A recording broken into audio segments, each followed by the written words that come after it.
hello everybody. Hold on. I'm like getting everything kind of all set up. Give me just a second. Okay. Hello everybody. Welcome in. Hello Nadash. Hello Arm. Hello Bale. Hello Elvie. Thank you for the lurkies. How are you? Hello. Hello. Hi Gurren. Taxes. Loopy. Welcome in. Thank you guys so much for redeeming your daily fairy dust. Hello Frog. Hello Ultimate Hero. Hi, Miss Gimme. Hello. Hello, hello. Oh, hey, that's me on YouTube. It is. I know. Okay, so I finally got my YouTube streams working again. So hopefully... Yeah, if you guys are not subscribed to me on YouTube already and would like to help support me over there, I do have my YouTube channel. I am dual streaming right now. I'll probably try and keep doing this moving forward as well. I know it's been a while since I've done this last, but yeah, we're gonna try and keep these up too. AC, thank you so much for redeeming your daily fairy dust. Nadash, thank you for the head pats. I totally forgot you were doing Rizzonomics again. I remembered you asked me to join you on the next one, but I forgot to follow up. It's okay, LV. I think this one will be good. And also, I'm going to pin this questionnaire thingy. Give me a second.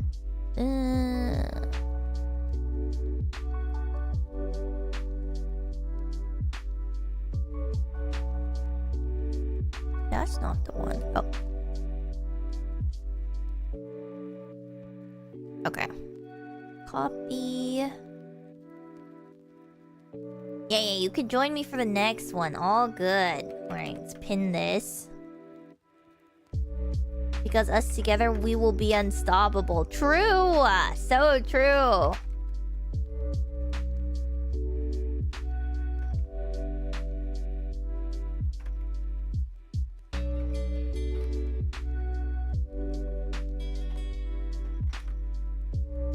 Alright. Perfect. Okay. Kimmy and I actually exude so much Riz, it's unreal. So true. So true, Elvie. Alright, thank you for redeeming your daily fairy dust. Thank you. Welcome in, welcome. Alright. Okay, I have not done this in a minute, and also I kind of forgot about it, so I will be adjusting accordingly.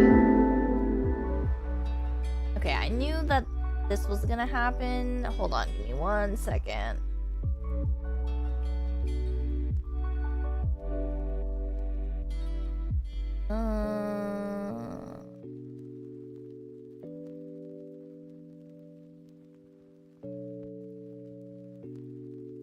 This one, right? Okay. Alright.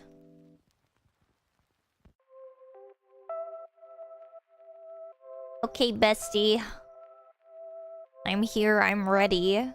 Did you want to use your model or your Fugi? Oh, I don't have...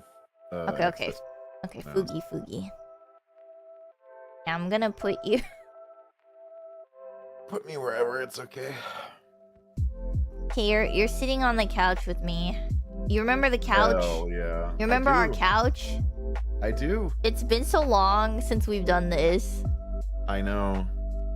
It's one of those things, like, you do it, like, yeah, we're gonna do it, and then just life happens. Yeah. Things happen. It's like, well, shit. It's true. So true. Okay. Oh, thank you for updating it to just chatting. I don't know why it was on League. Thank you, LV. Sometimes OBS doesn't want to update it when you use the thing. It'll be like, yeah. Oh, you meant League of Legends. It's right? Like whenever you multi-stream, it likes to default back too. Kind of crazy.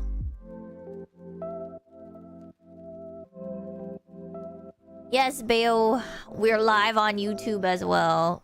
Should be live on both. And I say should be. Okay. Alright. Hello, Shadow. Hello, Flex. Hello, Ruby. Thank you for the resub, Ruby. Thank you. I am excited for this. Are you excited for this, Jafe? Yeah, it's gonna be good. Yeah. Taxes, thank you so much for the resub as well. Thank you. Yeah, so back by popular demand, our Rizzonomics 101 classes. It's been a long time since I've done these. Been like quite a while now. Yeah, we're back to our Rizzonomics 101 lessons. This will be our third lesson ever. So today's topic is going to be toxic relationships, understanding them, examples of them, abuse in toxic relationships, obsession and control versus love in relationships, setting boundaries, and the importance of communication, and how to grow and learn from toxic relationships. And then if you guys have any questions or have any scenarios for us, in the pinned, you guys can see there is a form. You guys can fill those out if you have any questions or anything as we continue on, and send your scenarios or your questions through there, and we'll do our best to kind of answer them. Yeah, this is gonna be fun. We've done regular Rizzonomics, and then like how to get a girlfriend, kind of basically 101 already. So this one will be toxic relationships, and we'll the next topic, we'll get to the next topic a little later. We're doing lots of fun stuff today. Yeah, take notes. Our full class. Everyone's coming into class a little late. Oh, I'm waiting for everyone to kind of jump into class. Dave is also... We're both a little bit lower energy today. Apologies for that if, it's more chill, comfy vibes today. How much of this is gonna be on the test? You'll see. We'll see how much you guys were paying attention. There's been 3 lessons so far.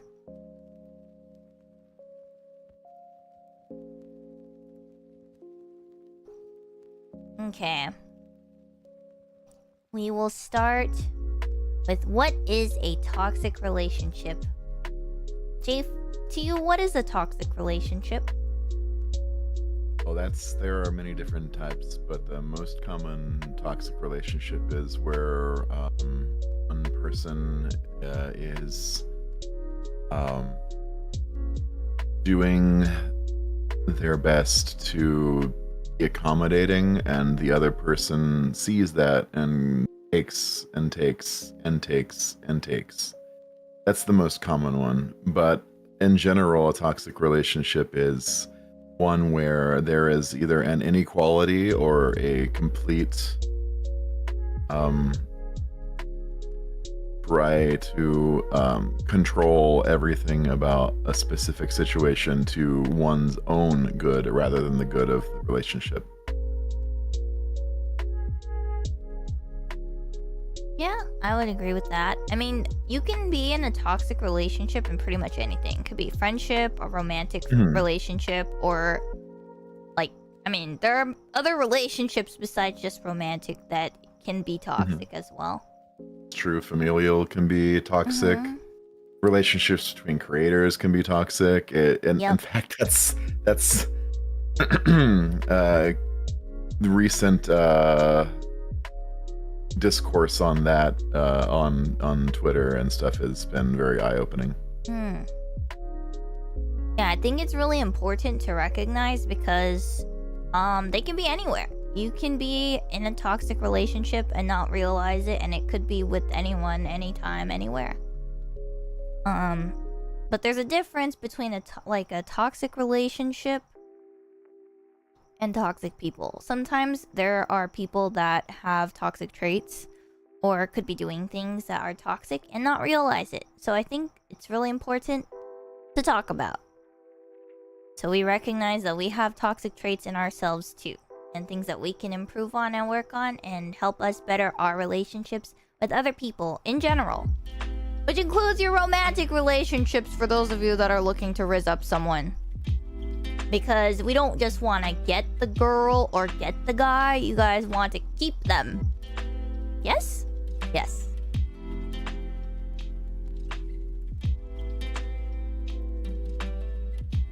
I would assume anyway. I don't know. I mean, I don't think we enter relationships expecting them to end.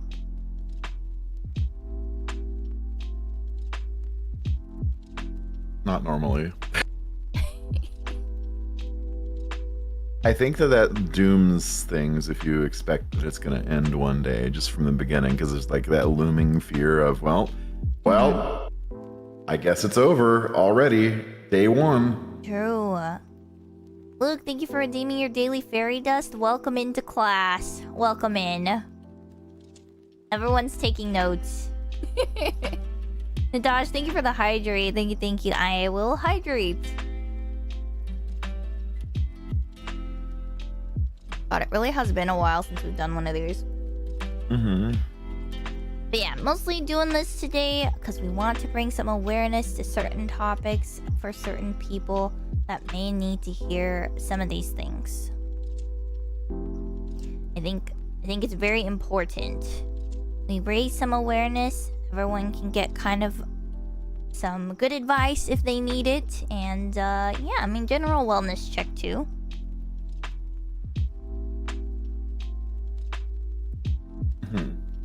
It's the kind of thing where your mentality on it affects how it goes. This is true.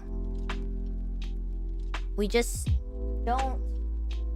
We unfortunately do not get to progress our relationships if we don't understand some of these basic concepts of communication. I think it's really important. So, yeah. What is the difference between toxic traits and a toxic person? What do you think, Jafe? Toxic traits, everyone has them. Everyone, even the person you like the most, they're going to have some toxic traits, whether it's to themselves or others. Hopefully it's not to others, but it is yeah, we're not perfect beings. Yeah. Right. A toxic person, however, is someone who allows all of those things to be present and do nothing about them. Yep, I agree with that. So someone that has a pattern of toxicity, or maybe even knows that they have these toxic traits and refuses to change or adjust or learn from it, that is a toxic person. So that's what we'll say is the difference. A lot of times people will confuse them, and you know, that's when we have like a lot of these weird Twitter debacles where people will call others toxic. It's not necessarily that they themselves are toxic. Maybe they have some toxic traits, but it's not necessarily that they're a toxic person. It really just depends a lot. One good giveaway to whether someone is a toxic person rather than just having toxic traits is if they know and they don't do anything about it, as I said before, or their opinion on therapy is, we just don't do therapy. That is a dead giveaway. Dead giveaway. That's like, I'm sorry, I've never met a person who has said that that therapy is a bad thing. It doesn't connect. Everyone needs to talk to someone about their stuff. This is true. Oh god, yeah, if someone says something like that, it's a huge red flag. I would agree. Like, some people just straight up don't think that they need any help, and unfortunately that is not how this works. That's not how communication works in general. Everyone needs help sometimes. Everyone needs someone to talk to, whether that's a friend, a therapist, or someone to give them some perspective on, you know, situations or circumstances outside of their own. I think it's very important. Well, humans are social beings. We need people. Period. And at what point do we leave toxic relationships? 10 years ago? Everyone has different boundaries. Yeah, I think everyone has a different stance on this. But Jafe, what is yours? 10 years ago, Jafe would be like, well, you know, maybe you can do some, you know, work with them and stuff like that, and it'll be okay. But now, I'm pretty hardlined. I give people 2 chances. It's not even 3. It's 2. Because if it's a pattern and they don't wish to change it. But ultimately, when you feel like you were trying to converse and, what's the word I'm looking for? Compromise with a person on how to do things, and they just won't do anything about their behavior.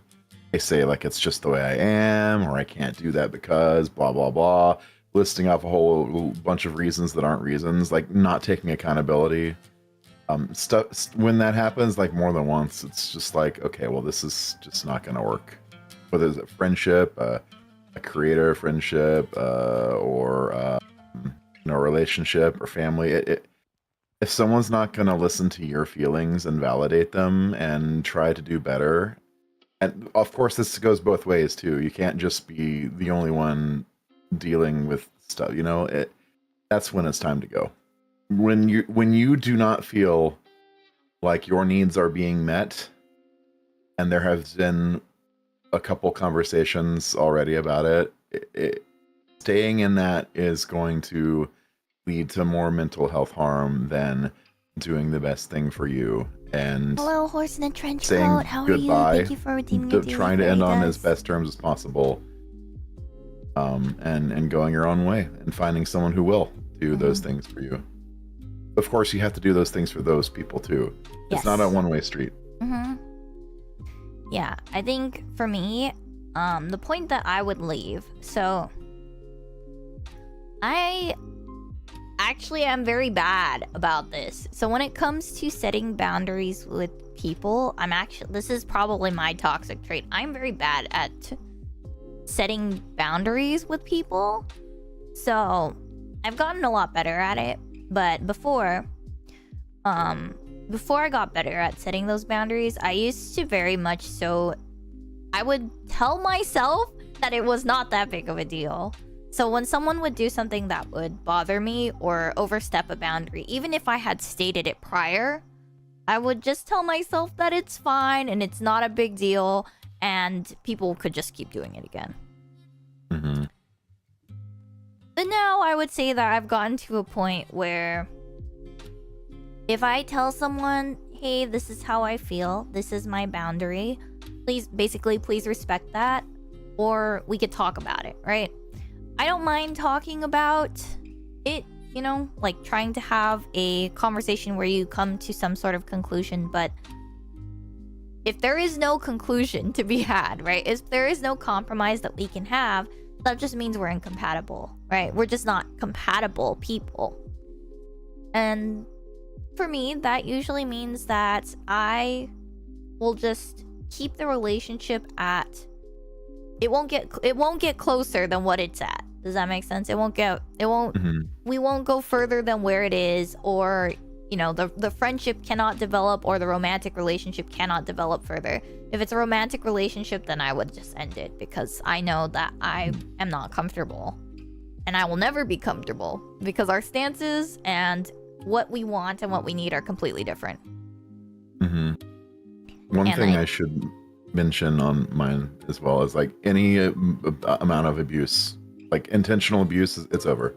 Yeah. Once, not even twice, once. Yeah, I think if something is intentional and they don't have any desire or won't even try to change after realizing that, hey, maybe you did something that was like intentionally hurtful, I think that is a very big red flag. That is a very big red flag of, toxic traits at the very least, if not a toxic person. Change is important if you notice that you are doing something that is hurtful to someone else. I just never expected much, or just never get my hopes up. Well, I think it's not wrong to be hopeful. That's not wrong. You need to love yourself more. You deserve more from people. This is true. Sora, thank you for redeeming your daily fairy dust. Gummy, thank you for redeeming your daily fairy dust as well. But yeah, I think for me, the point that I will leave is at that point. But I think at that point, it's also important because, especially me, before, if someone would disrespect my boundaries and it was uncomfortable, a lot of the times, I wouldn't talk about it. I would just be upset. It's so important, and this is why I say, like, that would have been my toxic trait, because it's so important to actually communicate how you're feeling in those moments and have that conversation. Yeah, like the conversation like, hey, this is my boundary. You crossed it. I'm upset about it. Can we fix it, right? Is there a way we can fix it? Because if you don't have that conversation, then you are also giving... That is also a toxic trait. The communication needs to be had. Mm-hmm. If it's something that can be fixed and you also decide not to even engage with it, that is also toxic. I agree. Yeah. So I think that's important because you can't fix something if you don't communicate what the problems are. Ooh, Loopy. That is not your fault. Yeah. Especially if you're like, hey, I'm not good at this kind of stuff, and we'll need you to like tell me if I'm doing anything wrong, or like you're upfront and be like, hey, this is my experience, and this is something that I have had to deal with before, and I would really appreciate it if you would be open and honest with me. And they ghost you or do whatever. Ghosting is not on you, that's on them. Yeah. That is their problem. It is not a reflection on you. Yep. And usually those people, it's good that they leave you because you don't deserve that. You deserve better. Period. Yep. It's kind of funny that you mentioned that, Loopy, because I literally went through the same thing. I went through the same thing, and Jafe said the same thing to me. I did. I went through this. Jafe was there for this whole ordeal. I actually talked to Chad about it. That's where the men command comes from, by the way. And also that came partially from this guy right here sitting on the couch next to me. That's from Jafe. Hey, I'm a man, and in general, men suck. And this isn't to be like, I hate men. I don't.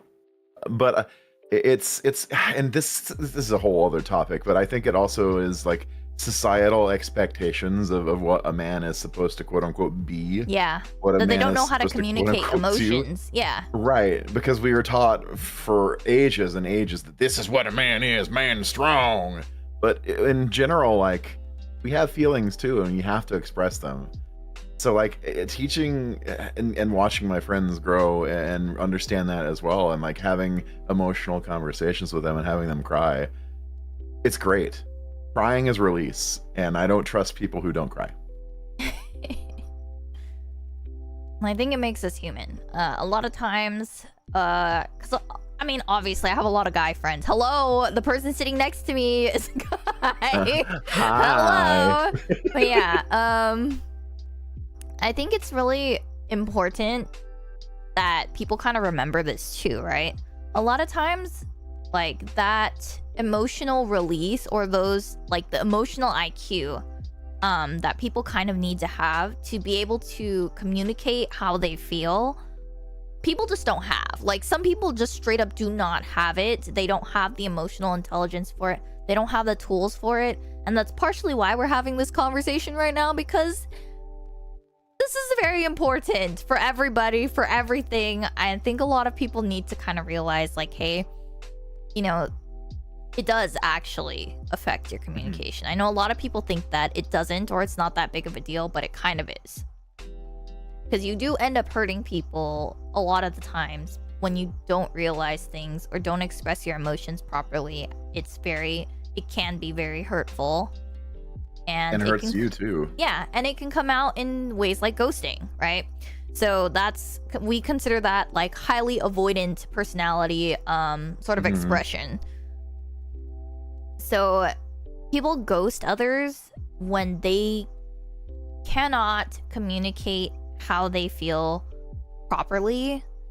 And so they will ghost people instead of communicating those feelings. They just don't know how. A lot of the times it's that they just straight up do not know how. And the awkward thing about it is they still care usually and can't express that and can't express the way that the feelings are. And so in order to just deal with it with the quote unquote least drama, they just ghost. They will leave and be like, well, that'll never happen to me again. Yeah. But it does, because they don't deal with it. Yep. They think that they can just move on and forget about it, and unfortunately it doesn't work that way. It'll come back in other ways. It'll come back again. Something similar will happen again, and they'll be in the same position and they might just keep doing it. That's the other thing too. A lot of times, if they don't recognize that it's a problem, they will continue to repeat the same mistakes. They will continue to do the same thing. So, there is one good thing I would take from that. You know, it does suck getting ghosted. It absolutely does. But one good thing about it is if someone is ghosting you, that is a them problem. That is something that they need to work on for themselves. And if they don't work on it, they will continue to do it. The relationships will continue to be the way that they are. And they will pretty much end up alone because every person has toxic traits, as we just mentioned. And if you can't communicate how you feel when they do have them or when the issues come up, it's just gonna continue. It will repeat itself inevitably. Mm-hmm. And I'll touch on this later, but like this is a giant thing for everyone, and I need everyone to pay attention very, very closely.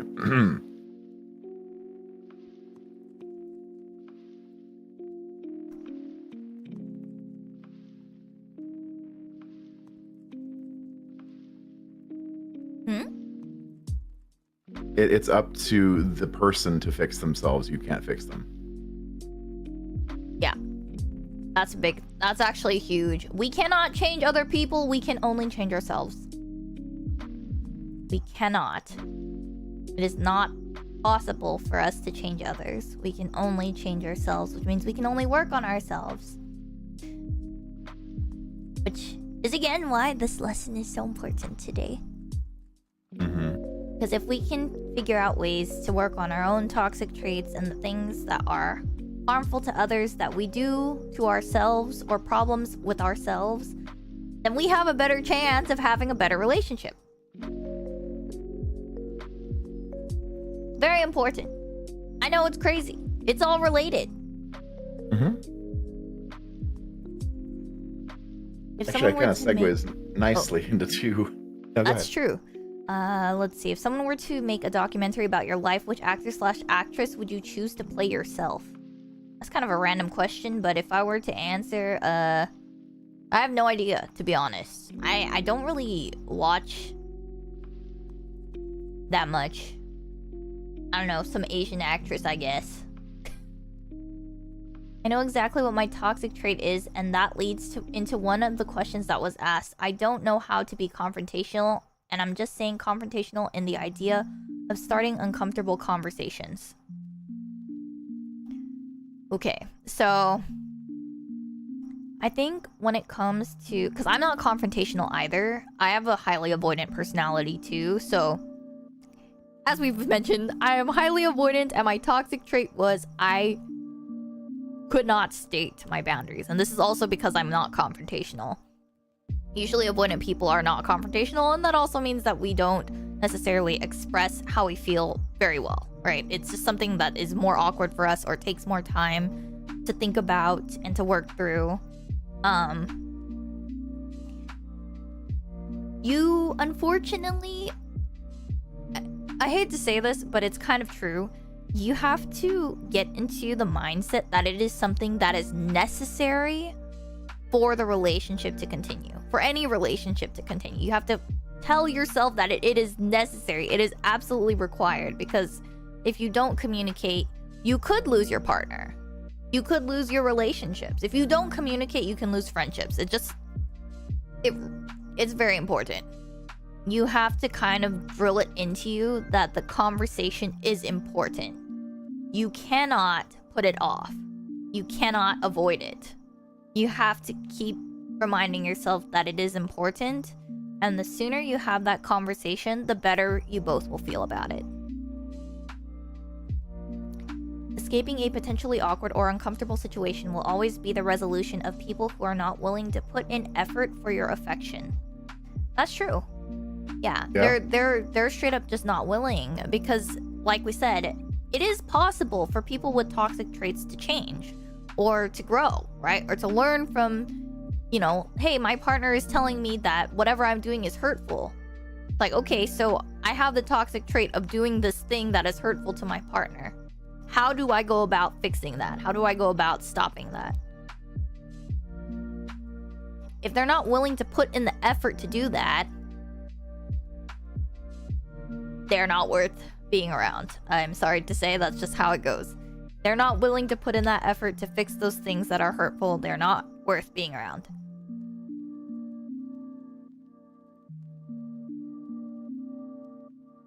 There is no I can fix them. This is true. This means that if you're looking at a cutie and you think I can fix them, no, you cannot. True. This is true. Okay? The basics of Rizzonomics, you think some girl is cute and you think I can fix them, that is a big no. No. It's a giant red flag, too. And Yeah. you should question why you're even thinking about that. No offense meant, but, like, if you're sacrificing yourself to quote-unquote fix someone, then you're not actually getting anywhere. And you're also not going to get anything out of it. True, except for heartbreak. Yeah. If someone is not willing to have a rough or hard conversation with you, they do not value your relationship. This is true. This is also true. If they're not willing to have that difficult conversation, then that shows how much or how little they care about the relationship. Which is why I say very often, like, that's why I was just saying, like, very often, you have to. Because the conversation's important. You could lose the relationship. Do you want to lose the relationship? I don't think you do. I think most people don't want to lose the relationships that they've built. If you don't want to lose that relationship, you gotta communicate. It's funny, I talk to Elvie about this a lot too, and she says the same thing. She's probably here working and listening to this and like, yeah, agree. It's so important. I'm built different, trust I can do it. No, Gummy, no. Confrontation is very difficult for some of us, but for the super important stuff like this, you gotta do it sometimes. Yeah. You don't want to lose people. You don't want to lose your relationships. Our Rizzonomics classes are for you guys to maintain and get those good relationships. You can't be out here fumbling like this.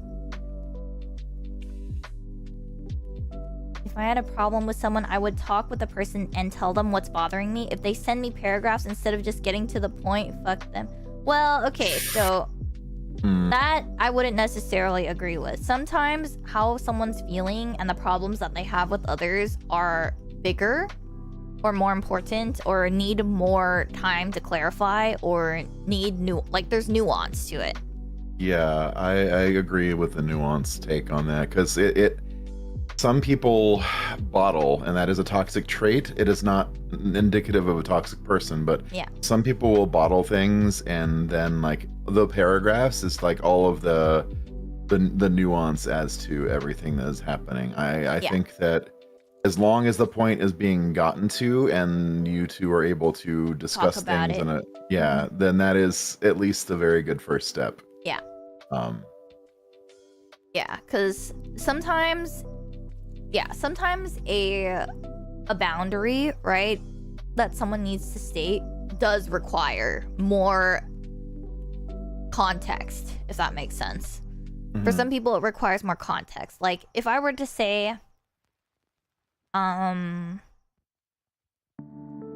hey Jafe, I don't like it when you talk to all of these other people, and sometimes you kind of ignore me when you're talking to these people. And that's it. That's all I said. What would your response be? I'm sorry that I have made you feel that way, and is there anything I can do to help you not feel this way and to fix the issue? Yeah, but would there also be like, would you also want to know why? I guess is the question, right? I think it's yes, definitely, obviously, but especially that's how if it's a partner, start. right? Yeah. That's how it would start, because validation first, and an actual apology, like with validation, that is necessary to even begin a conversation or reconciliation. You have to validate their feelings, whether you agree with them or not. You have to validate it. Because if you don't, you're ignoring their feelings and it's going nowhere. Yep. Exactly. You have to see that they have a point of view, their point of view. Like they have a point. Yeah. So like for me, I guess for based off of that example, right? I personally have a lot of like history of being like left out. As a child, just in general, I used to get left out and bullied a lot, right? So I actually really get uncomfortable when people start talking about a bunch of stuff that I don't really understand or recognize or whatever. So if it's like in front of me, sometimes I'll get uncomfortable and I will get upset. But I also recognize that. So for me, depending on how often it is, or if it's like an actual problem, I will or will not say, right? So there are some boundaries that you can set with people, or just let them know, hey, this bothers me. This makes me feel a little bit sad, or this hurts my feelings because, you know, I have some issues that have come up or whatever. And if they're your friend and they actually care, I mean, or if they're a partner and they actually care, then they'll try not to do that in the future. And obviously, Jafe just said, right? The first response is, I'm sorry, and how can I make it better, kind of a thing. But so beware of non-apologies. Beware of non-apologies. Yes. So the correct way is, I am sorry that I made you feel that way. Not, I'm sorry you feel that way. Yeah. Jesus Christ. The number of people I've had to be like, whoa, that is not an apology. Let's start over. Hello, Nemi. How are you? Adult relationships is a dance of gauging each other's groundedness, being calm in the face of stressors, letting go of surface level discomfort, willingness to hear criticism, the ability to see from another's perspective, etc. Yeah, so that's kind of what I mean, right? It's like surface level discomfort, you can kind of let that go, right? If it's really not that big of a deal, a lot of people can kind of let that go. It's different when it comes to more serious boundaries and things that people really absolutely cannot stand, right? I did have a partner at one point that told me they didn't like that I streamed so much. Obviously, to me, streaming is important. So that is a boundary that conflicts, right? Those are conflicting boundaries. It's something that you have to have a conversation about because they're conflicting boundaries, and they're major conflicting boundaries. And when it comes to that kind of stuff, that's no longer a surface level discomfort. That is a big discomfort. And like I said, some people are just not compatible because of those things. And you have to realize, I don't think this person and I are compatible. And as much as I care about them and as much as I love them, that means that it's not going to work out. You can't work through these boundaries if they're clashing, and it's for something major like that. Sometimes so instead love of is not enough. Yeah, and so instead of getting into like toxic debates or toxic arguments about it, right? Because you're never gonna see eye to eye. You have to realize this is a problem. We are not gonna be able to really fix this. It's not something that's fixable because that's part of who we are, each individually. And sometimes that's just how it goes. Sometimes that's how the relationships go. I don't get why people try to beat around the bush, just get to the point. Well, some people need more time. So it's not about, like, you don't just want... Okay, if someone's expressing how they feel, you're not gonna sit there and be like, tell me what you feel right now! Give me your emotions, all of them, right now! You can't browbeat someone into telling you everything like all at once. Again, you have to... Some people need the nuance. Some people need to let everything out. Some people take more time, or it's harder for them to express how they feel. Once again, it's harder for some people to express how they feel. It's harder for some people, especially males. This is why we have, that's literally why what we were just talking about, the men thing. A lot of men have a hard time expressing how they feel emotionally. It's just ingrained. It's like a lesson learned for a long time, ingrained in a lot of men. So because of that, you cannot beat them into telling you how they feel. That is not how that works. Quote, there is no skipping dialogue. Absolutely correct. This is not a visual novel. This is not a video game. This is real life. Yeah. Trying to skip dialogue means you're an asshole. I'm sorry. Yeah, you kind of can't do that because you're not giving them what they need to express themselves. I would say that's like the very important, again, a very important part of communication. You need to be patient and understanding with people in order to help them get their feelings across to you too, right? If you want better communication and you want good communication, you got to be a little more understanding and patient with them. You just have to. If they need to tell you a fucking story to tell you how they've been feeling, you let them tell you that story. Yep. That's crazy, telling a streamer they don't like them streaming. It happens. It happens. Some people, they get in relationships not quite expecting what they get. They get something a little different than what they are expecting. And so then they realize and they go, actually, I don't like that. Actually, that is not for me. And there's nothing wrong with that. It's just again, people just not being right for each other. That's just how it goes. The I'm sorry you feel that way infuriates me. Yeah, this is true. There is no skipping dialogue. Yep. You gotta let people yap. You gotta let people yap sometimes. True, they need to let it out in their own way. Do you agree with the concept you have to have bad relationships to be a good lover? Not necessarily. I think that some people learn things over time as well, not necessarily through bad relationships with like romantic relationships, but from experience, as in like, you know, friendships, right? Friendships are a good teacher sometimes when it comes to communication. So some people learn through friendships, some people learn through experiences, other people's experiences. So if you have like a lot of very observant people, a lot of times they will learn through the actions of others. I would even say my sister's a really good example of this. So I have a younger sister, right? She used to watch all of the things that I would fuck up on so that she would not fuck up in the same way. She was very good about it. She still to this day is very good about it. It's really brutal. It's really brutal, but it's also true. So in a lot of respects, she's a lot better than I am when it comes to certain things.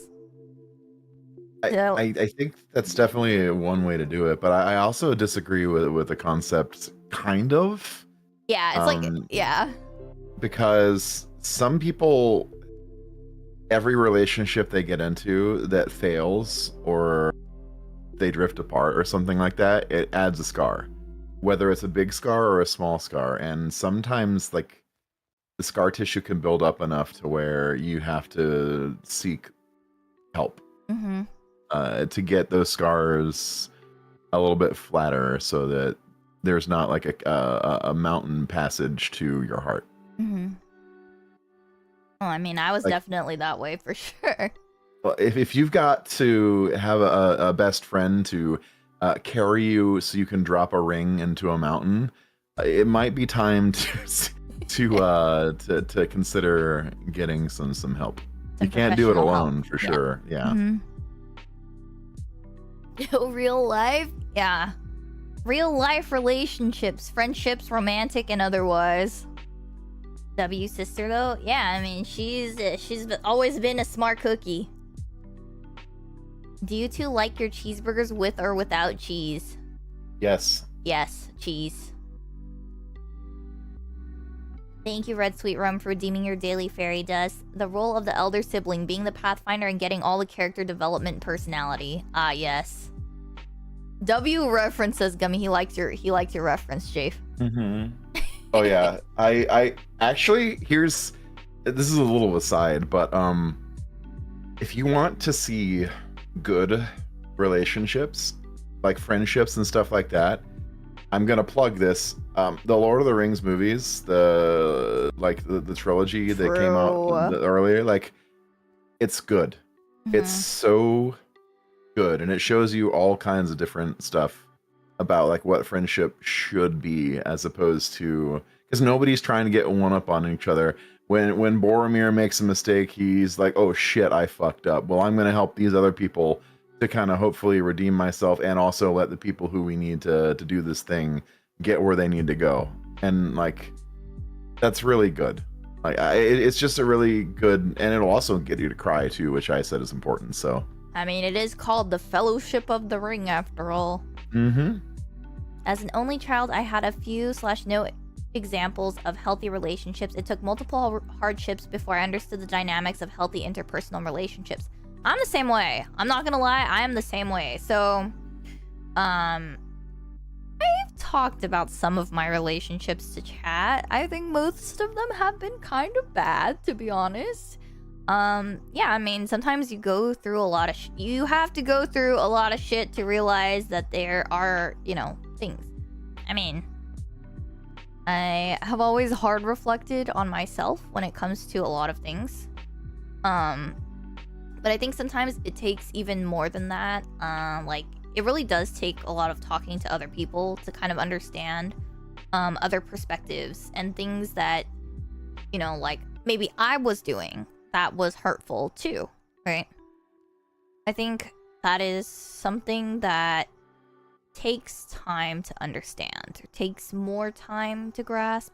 I mean, I have a therapist. I do talk to a therapist. I have I have talked about like my relationships and issues before to someone else professionally. So that helps a lot, I would say. I don't know, Jafe, what do you think? What's the question again? Sorry, I'm Oh, I was just like, oh, what do you think about... Does therapy help when it comes to... Yes. Yeah. Oh, yes. Oh, yes. Oh, yes. I was in a very bad relationship myself with, I don't want to label them because I'm not a shrink, but they definitely showcased very many traits of a narcissistic personality. And the one good thing they did is get me to go to therapy, where it was unveiled that I had some problems and needed to fix those. But yes, therapy can definitely help. Talking to someone who has more of an understanding of societal norms is helpful too. I speak as a neurodivergent person because, like, I don't get it at all sometimes. I don't understand why things are the way they are.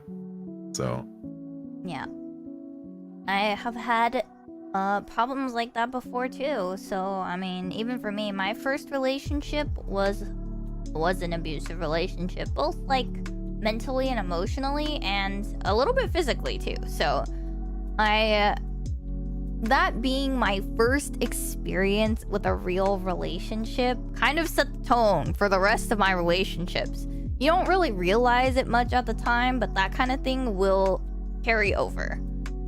Those scars, as Chad has mentioned, they carry over.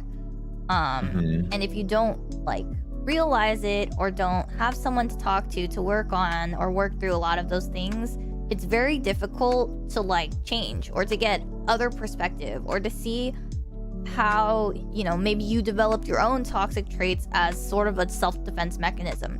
And that's really what toxic traits are. A lot of them are self-defense mechanisms. Things that we use to survive certain relationships or survive certain scenarios. And we don't realize that they have become traits a lot of the time. Mm-hmm.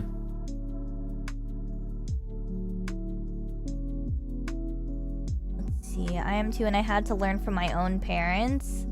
I mean, it just depends. Everyone's different. Everyone has their own circumstances.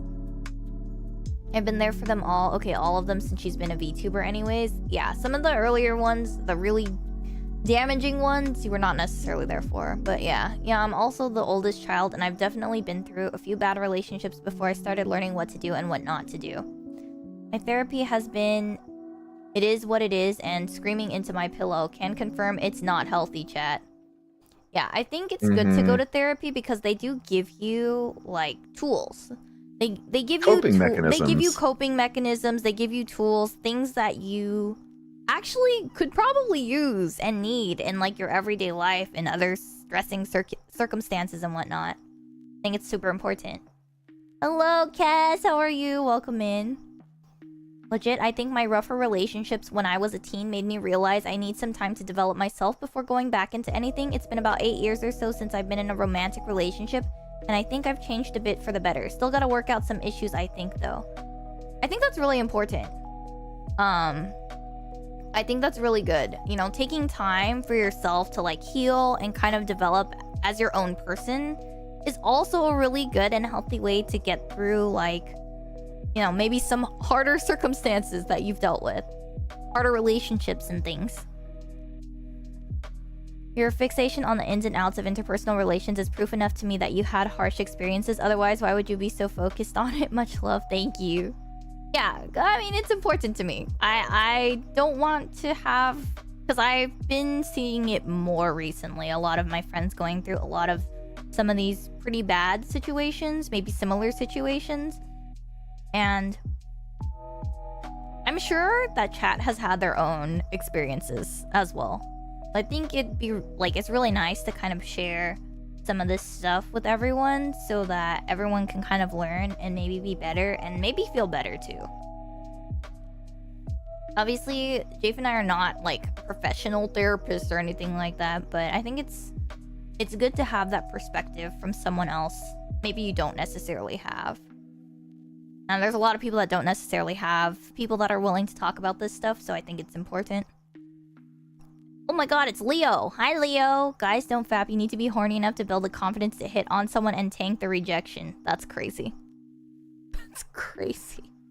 Oh god. Oh god. You need the clarity to see the red flag before you hit on them.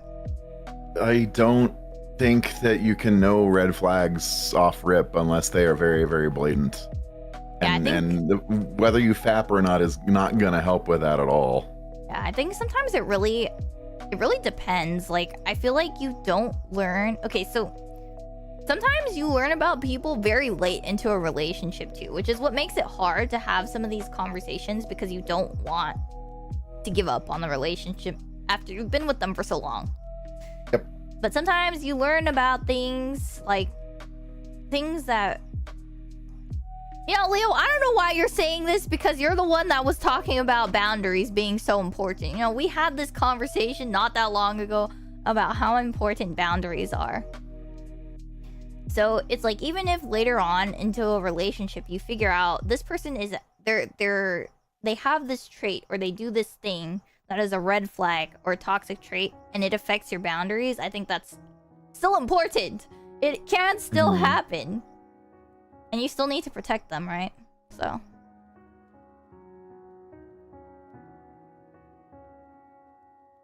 I don't think it really helps either that right after I got out of my last relationship as a teen was right before COVID-19's lockdown, so I really need a lot of help healing through that time. Yeah, I think it's important. I think a lot of people didn't have...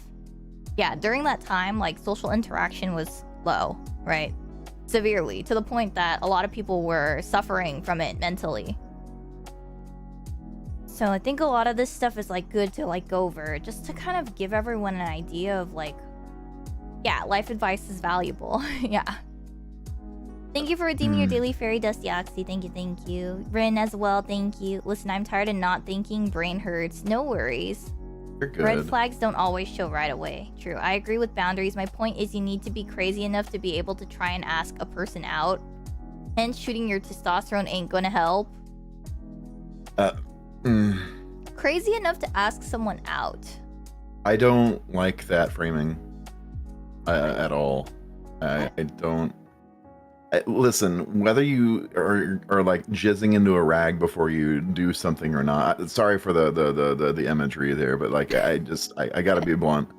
It's not gonna help one way or the other. Like, the oxytocin you get from masturbation is not going to sway you from asking someone out or not, or it shouldn't. Yeah. You should ask someone out because you like them, you spent time with them, and you are fairly understanding that, like, hey, I do want to build something with this person. Like, asking someone out immediately is brave, sure, but I don't think it's not going to have the success that learning about someone a little bit beforehand is going to have, because you get to know the red flags when you talk with someone and when you spend time with someone, regardless of how much or how little it is, as opposed to just jumping straight in and praying that there's not sharks in the water. True. That's actually a very good point. Those red flags do be looking green because love makes you pretty colorblind. That is unfortunately how things go, which is why we're having this conversation about toxic relationships. Hangman Mullickers, thank you for redeeming your daily fairy dust. Thank God ad saved me for now. You're fine, Luke. Let's see. We kind of already went over 2. Ooh. Our next well, kinda. There's Is there something else you'd like to add to our second topic? Yeah, bad intentions versus being unaware. I definitely think that it takes a lot of nuance to understand bad intentions versus being unaware at first. But a pattern is usually the first indication that there needs to be a conversation. You can't know someone's intentions without talking to them, and even then sometimes you're going to have to do a little bit of educated guesswork. Talk to your therapist about it, see what they say.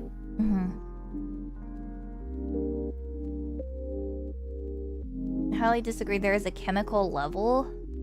No, there's no scientific evidence to back that up. Professional therapist might as well be an oxymoron. The more realistic saying would be it takes a village. Therapists are flawed humans just like their patients are. We are all therapists to each other. We acknowledge moments of clarity as prophecy when life permits said moments. That's true.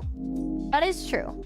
You know, I actually tell my friends a lot, like, if you can't go to a therapist, because, okay, so we say professional therapist, right? Someone that has the tools or has the know-how, right, to give you the coping mechanisms that you might need to deal with certain situations or certain problems that you're facing in your life, right? Whether that's romantic relationships, friendships, or otherwise.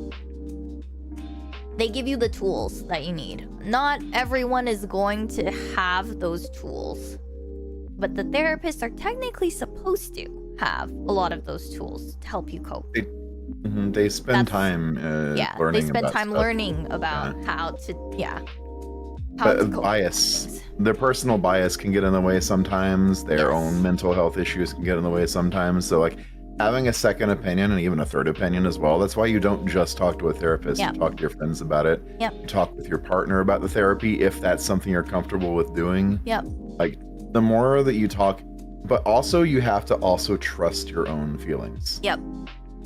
Like, not necessarily like to the extent of, well, my feelings are the only things that matter, but more of a, I don't know how I feel about that. I'm still uneasy. I'm going to talk to blah about it. Because then you can get a better idea of how exactly you're feeling and what exactly you need. And I think that is a lot of the important things when it comes to romantic relationships or friendships. Like, you need to know what it is exactly that you need. And then be able to express what those needs are. But I don't know where the combo is at. I just came back from ads.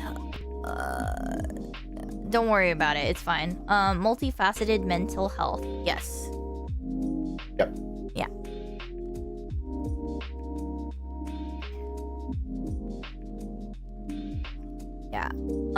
Yeah, when it comes to bad intentions and being unaware of your own toxic traits, I think a lot of times, and I say this a lot, hurt people hurt people. It's just how it goes. Like I said, a lot of it is self-defense. So people that have been hurt before develop toxic traits as a self-defense mechanism. And a lot of the times it's portrayed in their communication. So when that happens, they hurt other people with their self-defense mechanisms that are toxic traits.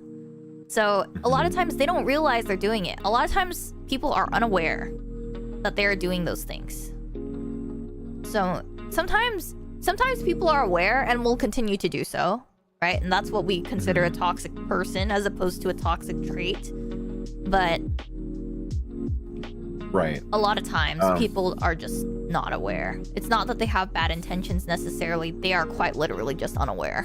Right. And the unaware can take shapes as many different things. But the general rule is, if you have been in a situation where you are deeply hurt and that knife wound is still bleeding pretty profusely or it's still sticking there, getting with someone when you're unhealed and haven't received the care that you need, you're gonna either bleed on that person or that knife is gonna stick them too. Yeah. Hurt people hurt people. Hurt people.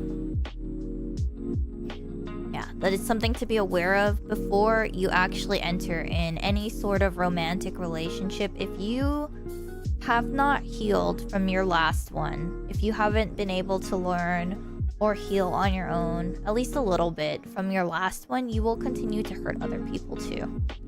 Yep. And not even even if you to. don't mean to. Even if it's unintentional, even if you don't mean to, it happens. Yeah. Ooh, Leo, that's really interesting because Kimi and I and another friend were talking about timelines. Yeah. I think that if the relationship is like more of a fling type thing, like 2 or 3 months, you can get over it relatively quickly depending on how toxic it was. If it was toxic. If it wasn't toxic, you just didn't pan out, no big deal.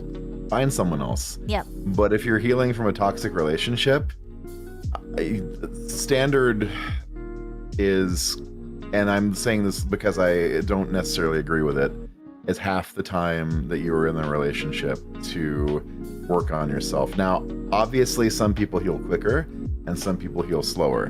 What really needs to happen is, are you comfortable with going to the next person and and being yourself with them and allowing them to influence you as well, in healthy ways?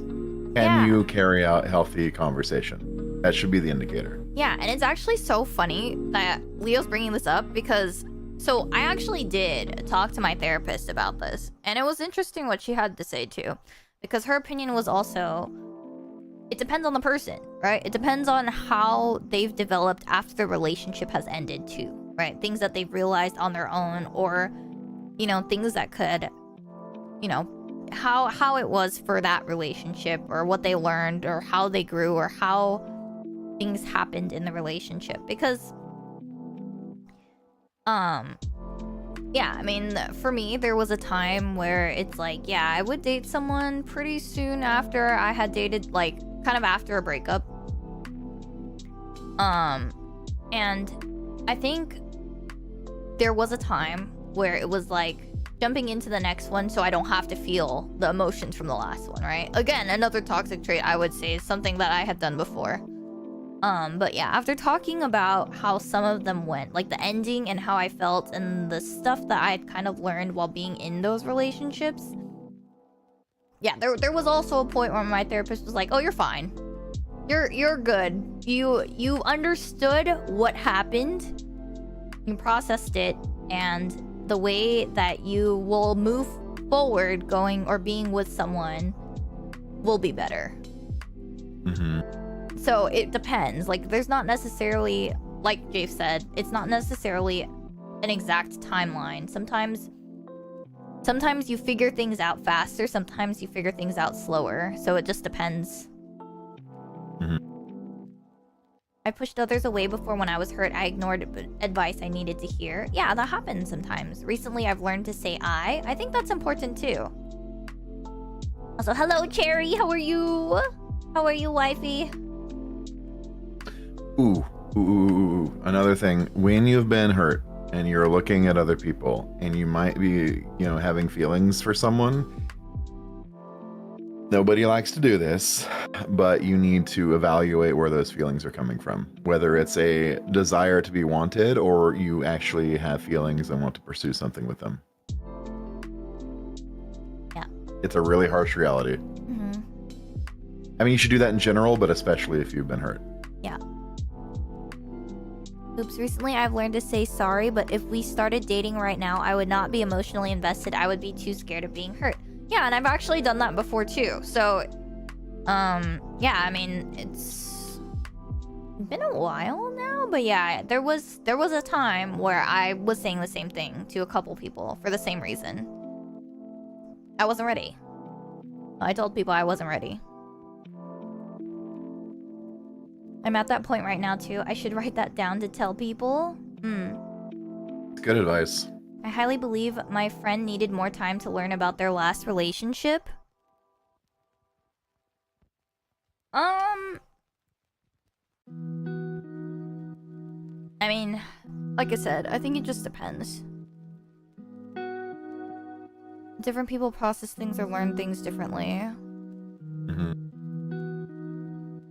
And sometimes people also... So here's the other thing that you need to remember too when it comes to like toxic relationships or people that have been in them. A lot of the times, yes, you want to give them perspective and advice, but also understand that sometimes people will still need to kind of go through and explore their own things too. Yep. That's just how it goes. You can't always tell people what they should do and expect that they're going to just do that. Especially if you don't give them context. Yeah, and a lot of times people need more support if they've been in an abusive relationship, and not less. Yeah. I mean, that super depends on the person and how strong the feelings were and what happened. Like my last relationship, it probably took twice as long as the relationship's length for me to feel like I was over them, and it wasn't even a bad relationship at all. It just didn't work out. Exactly.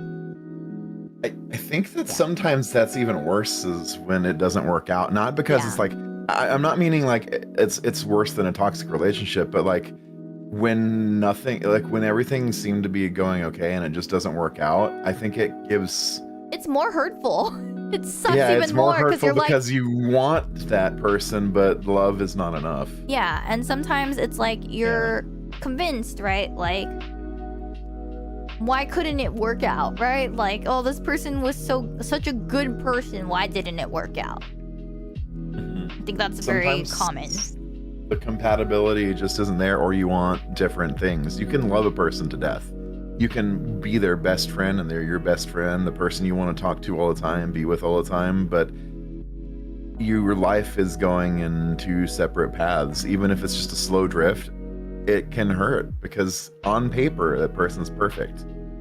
But when you get down to the thing, you kind of notice the little things that like maybe they're a better friend than they are a lover. Yeah. It sucks. Because once you've, this is controversial, but once you've been in love with someone like that, it is very difficult to trim the wick and create a new candle. Yep. It's so hard. Mm-hmm. And with that person, mind you, like same glass jar, different candle. It's so hard because you're always gonna be like, I remember the original candle. Yep. I'm not saying it's impossible. It's just so hard.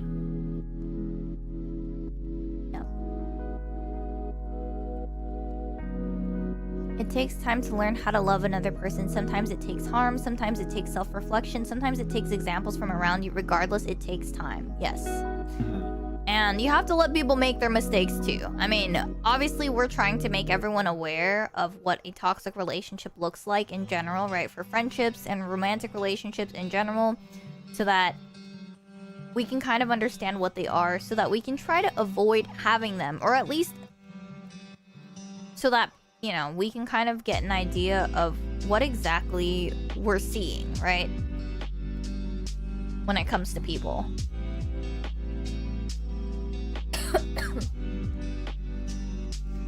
I think it's very important, yeah, to just let people as well. Sometimes, yeah, it's just gonna take more. People are just gonna need more experiences or more things to kind of understand other things about themselves and about other people and the relationships that they have. Mm-hmm.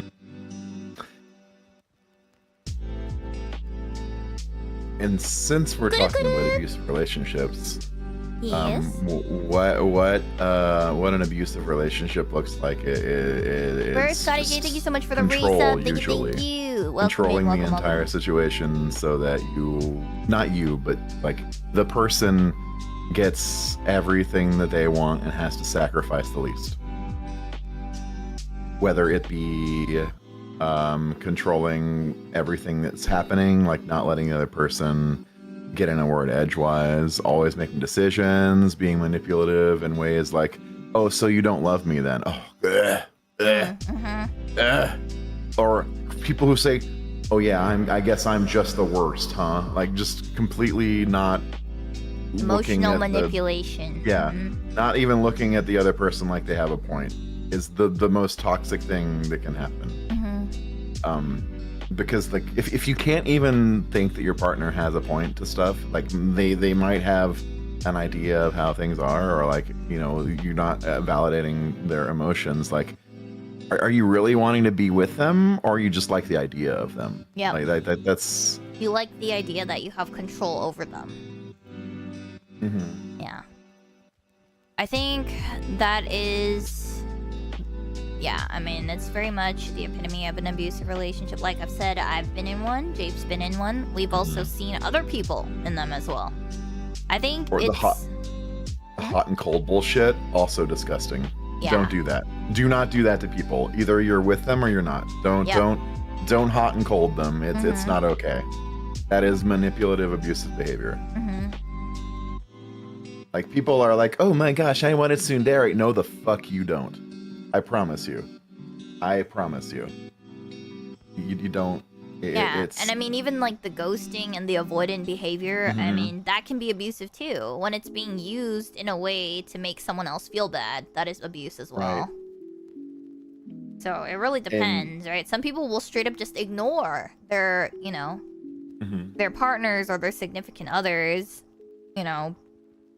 If someone says they're busy all the time, no, they're not. Yeah. They just don't want to deal with you. They want to deal with you on their own time, or in their own way. Right. If you bend to what they want you to and act the way they want you to, then they'll deal with you. Yeah, that is also abusive. And also lack of understanding. Okay, so we're gonna go back to this too a little bit.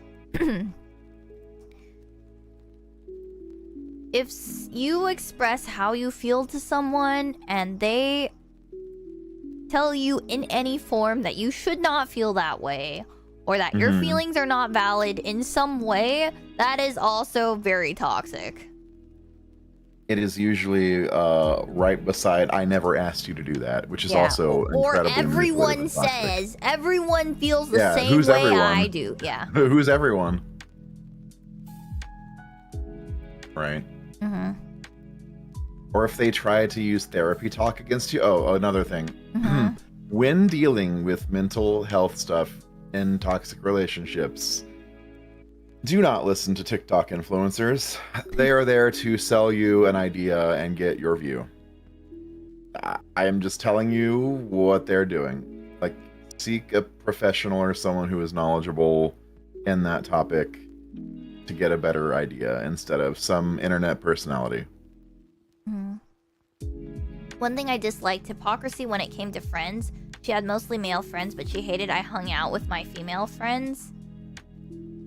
Yeah, I think, see, so that's kind of like what I mean when it comes to boundaries, right? So it's like, what is someone okay with and what is someone else not okay with, right? I think it just depends.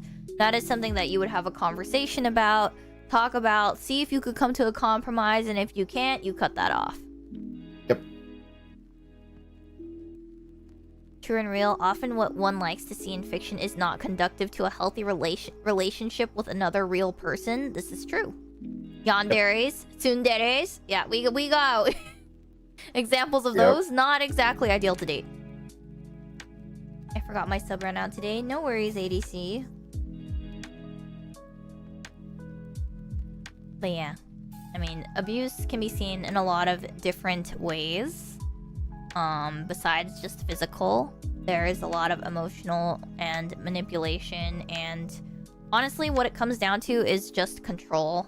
A lot of people that abuse others in relationships, it's about control. And again, we'll go back to this, hurt people. You can learn how to not be an abusive partner or a manipulative partner. Those things happen where people find that they need control in a relationship when they've been hurt before too, right? A lot of times people need control because they didn't have it before in some form. And so they crave it or they need it.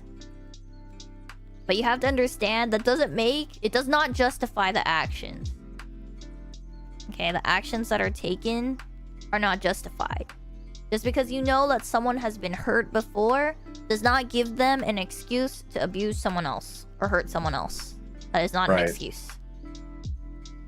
And you might feel bad for that person, and they might still be a good person, but that still does not justify the actions. Okay? That's very important. It's very important because a lot of the reasons why people come back to abusive relationships is because they feel bad for their partner. Their partner will say, I've just been through so much stuff. I'm so sorry. I won't do it again. I have this thing that's happened to me before, and etc. etc. Right? It's that, or they feel comfortable because that's all that they know and all they have experienced. Yeah. And seeking out real relationships that are good, where communication is a thing, sharing feelings is a thing, sharing time is a thing, and also being able to be apart is a thing. It can be scary to people. It's scary, and so they go to what they know, even if it's killing them, because, and this is a huge thing, write this down, chat, people often accept the love they think they deserve. Yeah. Which sucks sometimes. Yeah. And you gotta realize that you deserve someone who looks at you the way that that guy is looking at that other girl in that meme. You know the one I'm talking about. Yeah. Yeah. No, you need someone who's gonna to love you like you love them. Period. Mm-hmm. And in a healthy way. Yeah. Obsession is not healthy in any way, shape, or form. Mm-hmm. So my most recent relationship, I think, stands as a good example. I was approached by a classmate in college and she asked me out on a date. I was not attracted to her physically, but had low enough self-esteem to just agree. I made it clear that I was not in the right mindset to be a true lover. She continued to push and call me her boyfriend. She was focused exclusively on intimacy and pushed constantly for more and more physical contact. I was distant, but tried to engage in conversation/humor.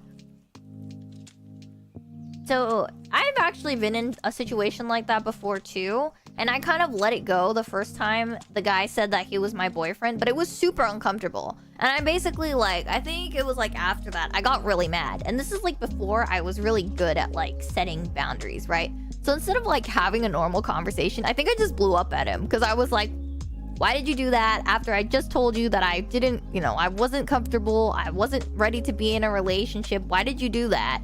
Why did you say that? I don't want to be with you. There's a whole blow up. And while it's kind of valid, right? It's valid to be angry about that, right? Because someone basically immediately, explicitly said or did something that you did not want to handle. It is important, right? Just like you said, you have to assert yourself and say, I can't be in a relationship right now. Yeah, you just have to explicitly say, even more. If they don't get it the first time, then even more the second time, just be like, I'm cutting this off. Period. Mm-hmm. No more. Because, that's a boundary. You set a boundary, and they didn't respect your boundary. Not respecting you. Yeah, reasons are not excuses. Yes, this is true. It's fine for someone to give a reason and to apologize, but their actions after need to show that they are trying to actually get better.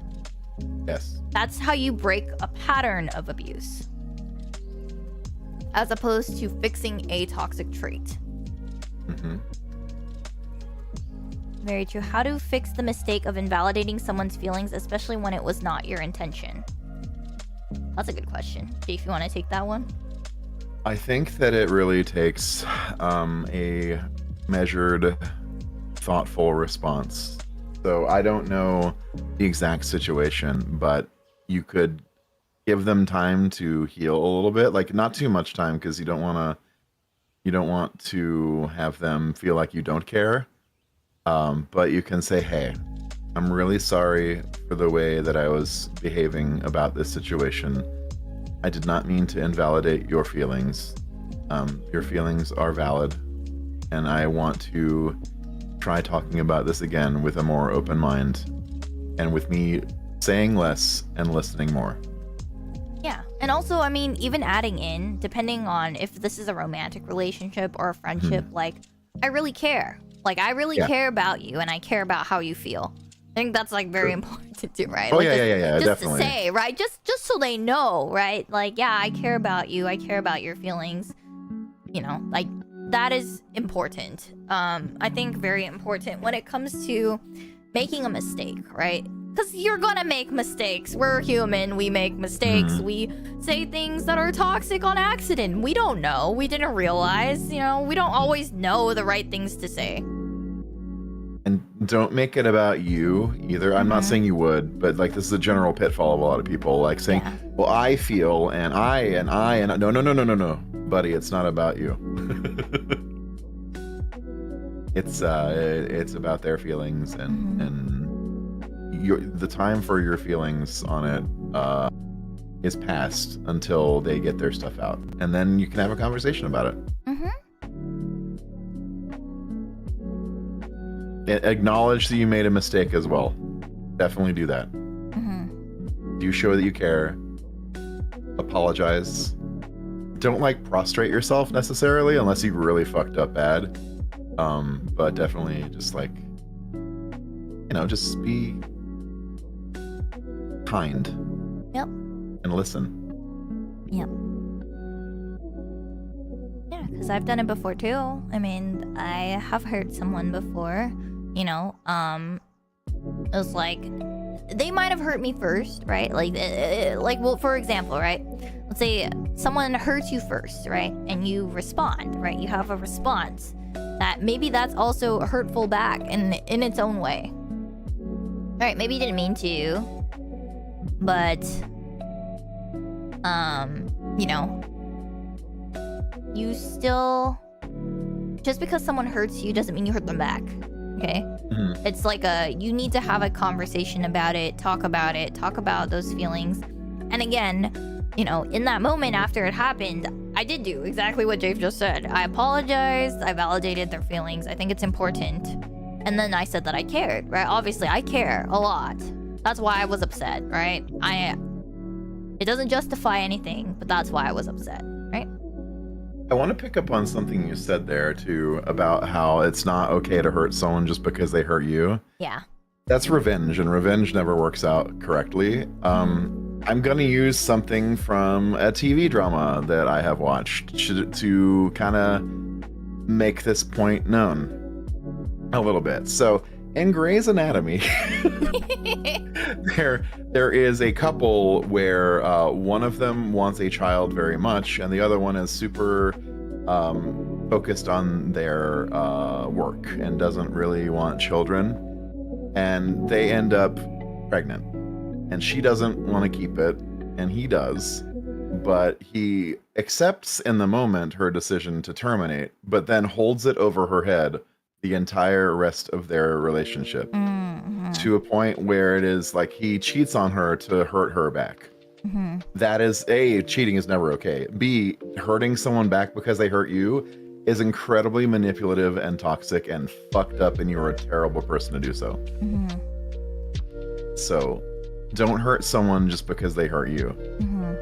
If someone hurts you, talk about it, and if it's not okay, leave.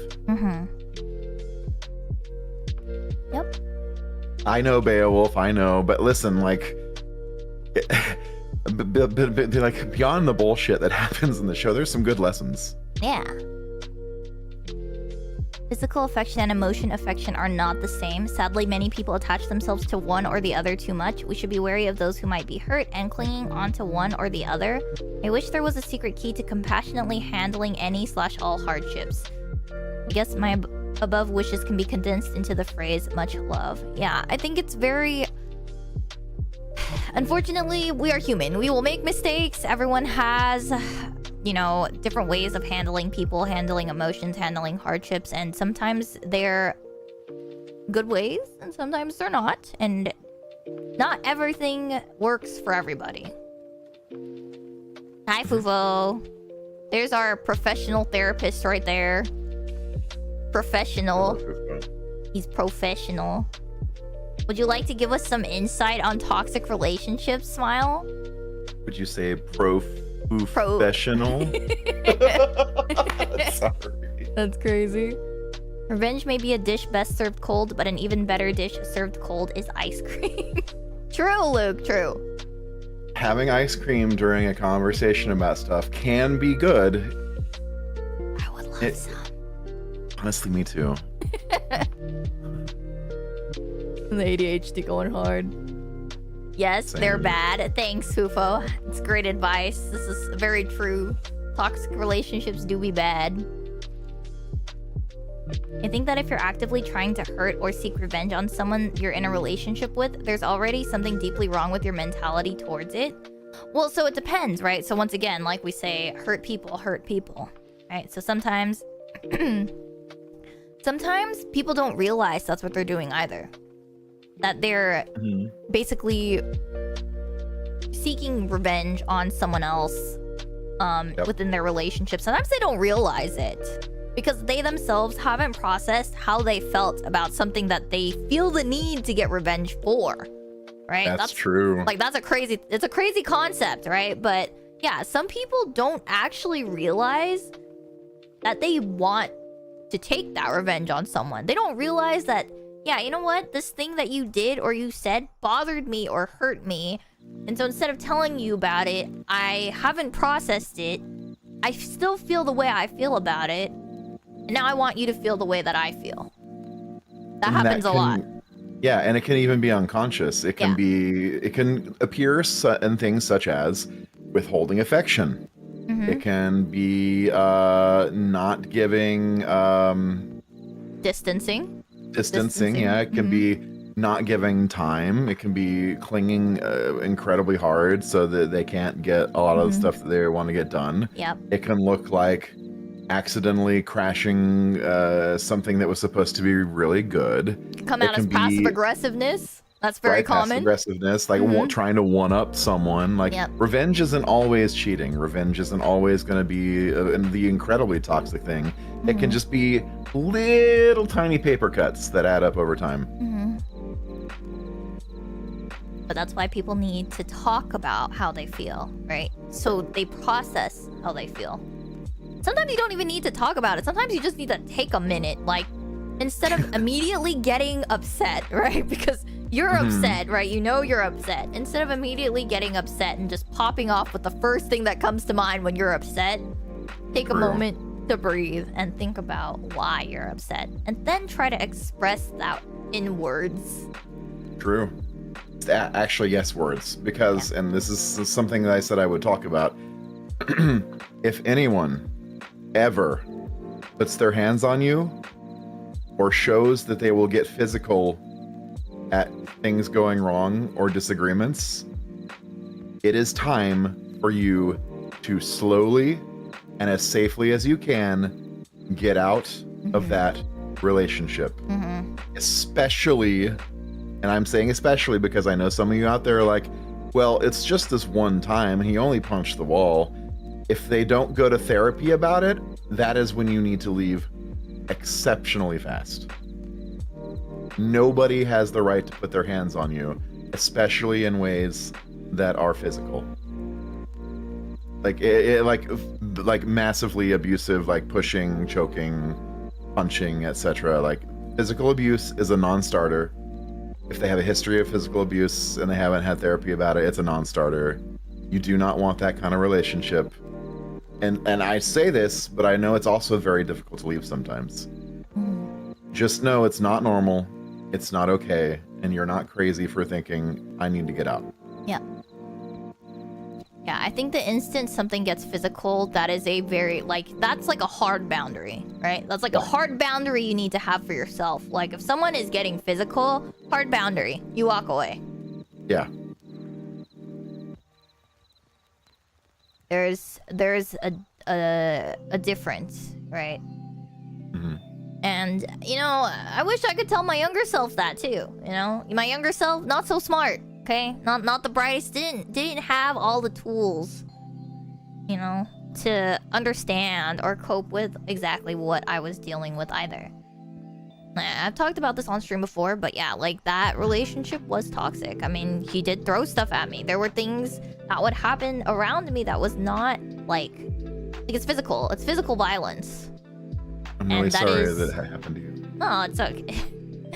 It's no, alright. nobody deserves to go through that ever, and I'm really sorry that you had to go through that. Thank you. I appreciate that. Mm-hmm. But yeah, I think, like, knowing myself better now and my boundaries better now, like, back then, obviously, I wasn't able to say, this is not okay, this is unacceptable, right? And now I can. So, growth! We consider this character growth. That's why, like, you know, and that stems from another toxic trait, like I have, or had, I guess. I still have it, but, you know, it's a little less pronounced, I would say. But, you know, being down on yourself a lot, self-deprecation is also something that can harm your relationships with other people. If you think so badly of yourself that you think it's okay to stay in a relationship like that or not state your boundaries, right? Those are very good examples of something that could really harm a relationship, both romantic and friendship, because you're not able to express how you feel. I think that's very important. Yeah. A lot of times when you feel down on yourself a lot, you won't tell other people about the things that bother you because you think, oh, it's just a me problem. Oh, it's just my personal issue. I don't need to talk about it. That's not true. True. Some people even do that just by having excuse it, but like some people will just have sex through the pain and not bring it up. They'll use sex as a way to not have conversations, which is also toxic. It basically, for lack of a better phrase, screwing someone into submission so that it's not ever brought up is not okay. That is a form of control. That is wild too, but yeah. It's a thing that happens, unfortunately, and it is wild. Someone earlier was talking about how physical and intimate are physical and emotional are different things, and people focus on one thing over the other. And some people will use that attraction in order to subdue potential change. They like the way things they are. They don't want to have the conversation. They don't want things to change. And that's toxic because a relationship is growing with someone else. A good one, at least. A healthy relationship. We're trying to encourage healthy relationships and healthy communication. Chat, don't let your partner get physically violent with you. Even if you're a larger guy like me, I let it happen and you shouldn't no matter what. Did she physically injure me? No. Does that matter? No. Don't stay, walk away. Oh, that's actually another really good example. So a lot of times... Okay, and abuse... I guess this is kind of the segue of abuse. Abusive relationships. They don't necessarily... Abuse can come in many different forms and from different people. It doesn't necessarily have... Like... It's not necessarily always gonna be, like... The stereotypical DV example of a man hitting a woman, right? It can also be the reverse, too. The reverse can be true as well. So... Just because you think I am a big tough man that can't possibly happen to me, it can still happen to you too. And abusive relationships can be friendships, romantic, and I mean they could be familial too. Yep. A form of abuse not talked about a lot is called triangulation, where you bring another person into the relationship, like whether it be intimate or friendship, like platonic or familial, they will bring in another person and triangulate so that there's 3 people instead of 2, and kind of point out what good this other person is doing and why can't you be more like blah, or going to a third person and having them parlay when that person doesn't want to parlay and stuff like that, and just like create a problem that doesn't exist in order to fix a problem that does exist. If that makes any sense. Makes sense. Triangulation is abuse and manipulation. It is a way to get you, especially because this person will also usually go to another friend. And not out of concern, but out of, holy shit, how do I cover my ass? Sorry, YouTube.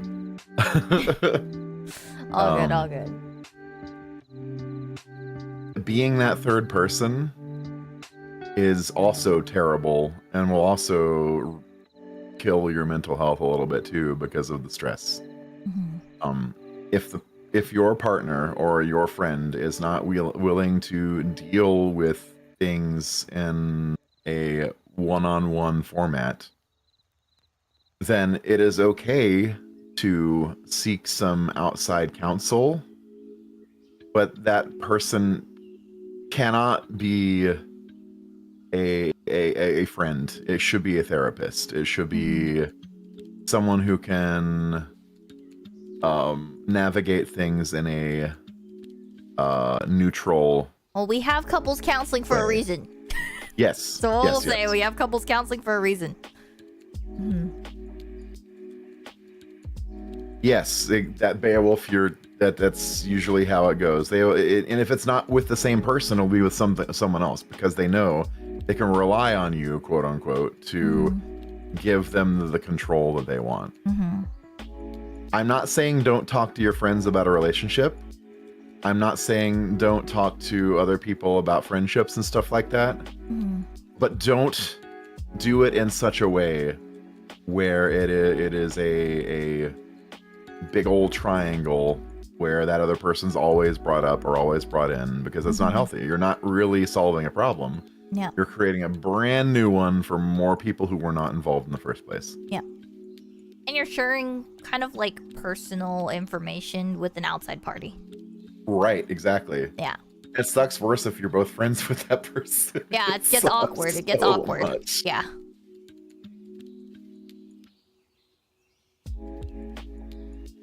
Actually, So that's something to look out for. Yeah, and that kind of segues into our obsession and control versus love topic. I mean, we've kind of already gone over it, but you know. I mean, that's... Well, I mean, obsession comes in many forms. And control is control. But I feel if your partner is always stalking you, is always where you are, when you have made it a clear, hey, sometimes I need me time. Yep. And I'm not talking lovey-dovey. Yeah. Sometimes you need your space. And you should not be so attached to a person that you can't let go. You don't need to be like a little toddler on a leg. Right? Like... Oh, I have a good example of this too, actually. You should be interdependent, not codependent with a person. Codependency itself is not necessarily toxic, but it can easily become that. If it becomes like, if there's like an obsession or control where there's guilt or what's the word I'm looking for, resentment built up as needs aren't being met and stuff. So instead of talking it out, you do that kind of thing, so that it makes things worse. And so if someone will not give you the space, make them give you the space. Yep. And I know that sounds hard, but you got to do it sometimes. After a conversation, of course. Yeah, I have actually a great example of this. So, there was someone that I dated that I could spend almost the entire week with them day and night, and they would still want or demand more time from me. And I would tell them, like, hey, you know, like, I have some stuff I need to take care of, so, like, I think it would be great if you could go home and take care of your own stuff and, like, deal with your own, you know, have your own time for yourself, you know, to take care of the things that you need to take care of as well, because I need to take care of my own stuff too, right? That's pretty normal, right? Sometimes, like, and I was talking mostly when it came to streaming, right? Work stuff. Because, I mean, if I'm streaming, he would just be sitting there doing nothing, right? Waiting for me to end stream.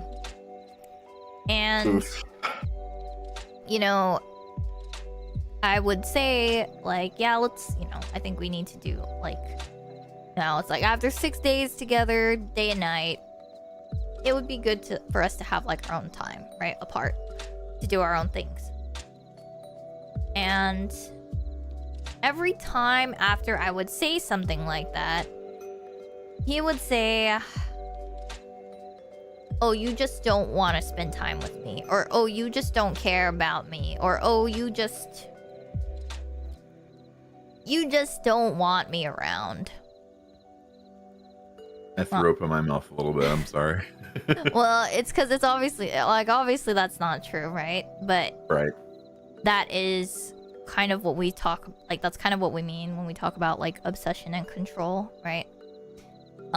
Someone trying to keep you with them all the time. They're dependent on you in some way, or want you around, or need that control to have you there all the time. Especially one of the reasons is they're afraid to lose you as the person. Yep. Even if there's nothing to lose there, and so plays back into sometimes and it will people also have the know opposite that. effect. Right, exactly. Sometimes, and this goes like sometimes people don't realize that that's what they're doing, but that's what is happening. Mm-hmm. Yeah, it's not healthy. It's not healthy, and also has the opposite effect, because the more you try to control someone or keep them there, right? The tendency is the harder someone holds on, the more you want to leave. Mm-hmm. And well, not even that. Like, it's like you can't like what happens to your friends? Does that just go away? Do you get rid of those friends? Like, oh, are they just gonna? Oh, that's what he asked, actually. So it got to. Yeah, it got to a point where, he was asking me, like, basically to spend less time with my friends and more time with him, and less time streaming and more time with him. You know. Dear chat, if anyone ever asks you something like that, the correct answer is not only no, not only hell no, but absolutely the F not. Well, it's funny because it took me some time. Like I said, I'm not very great with boundaries. So at the time when it happened, I was very not sure what to do, because I was like, okay, well, I can't do that, right? Like, I'm sitting there in my head thinking, I can't do that, right? I can't do that. So how do I compromise? So I was sitting there trying to think of a compromise, and then all of a sudden, the more I thought about it, I was like, you know what? There is no compromise. I can't give up these things. This is what makes me who I am. That's me, right? Like, I'm a streamer. I like hanging out with my friends. I'm not gonna give that up for anyone. I dated someone who was always trying to start shit with my women friends and, like, bring it back to me as like, oh my god, they're ostracizing me. They don't like me. They like, you know, oh my god, you've called this person attractive before, even before we were in a relationship. How do I know you're not gonna blah blah blah? It's just like, hold on. these are my friends. These are people I trust. Bringing trust issues in there and trying to control the narrative is not great. It just makes you look like an obsessed, controlling person. Ruby knows what I'm talking about. Ruby was there for it. Yep. You should never have to give up your friends for a partner. If someone asks that of you, it's a huge red flag. Giant crimson bleeding red flag. Yeah, it was a crazy thing at the time, and when it happened, I was really taken aback because I wasn't expecting it.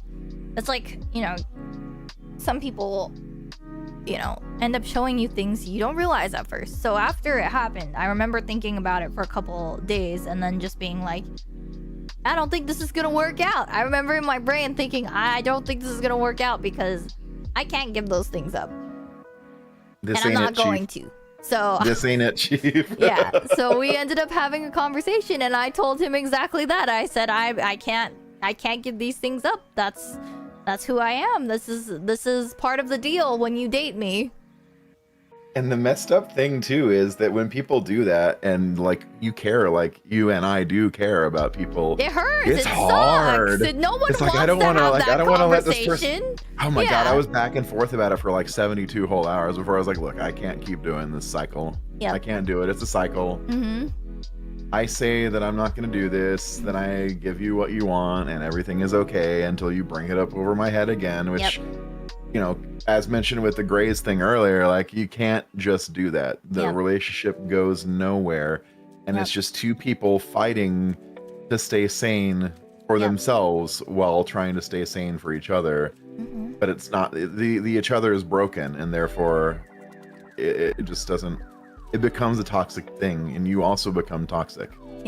Toxicity can breed toxicity. Whether or not you intend, it's called fleas. You get some of their traits when pushed into a corner, not out of the own desire to want to do so, but out of as an escape mechanism or a defense mechanism. And I'm not saying that's okay, but for that stuff, for the fleas, you can forgive yourself. Sometimes people push so hard, try to manipulate and control so hard that the only thing you can do, unfortunately, is to give them a taste of their own medicine. Not correct. As I said before, I'm not advocating for it. It just happens. Action's not justified. Correct. It's not a justifiable action. It's just something that happens. So knowing how to conversate and leave before it gets to that point is important, if at all possible. Again, some abusive relationships are very difficult to get out of because a person has become so controlled and so dependent on another person that I'm not talking like in an emotional sense, but I'm like financially, like transportation, stuff like that they cannot physically get out. And those are the most sad things to witness. So a way to prevent becoming in a situation like that is to make sure that you are putting yourself first and then your partner. Like right alongside, not like number 2 down low, but like very close, but never the same as yourself. Your needs and boundaries need to come first, because you can't put someone else's feelings before your own. You just can't. It doesn't work like that. Isolation is control. Yes. They can come first in some circumstances, but when it comes to boundaries and things that are important, they cannot. Yeah, something I got to learn along my little journey. I'm sure Jafe has gotten to learn this his own way too, you know? We learn, we grow, you know?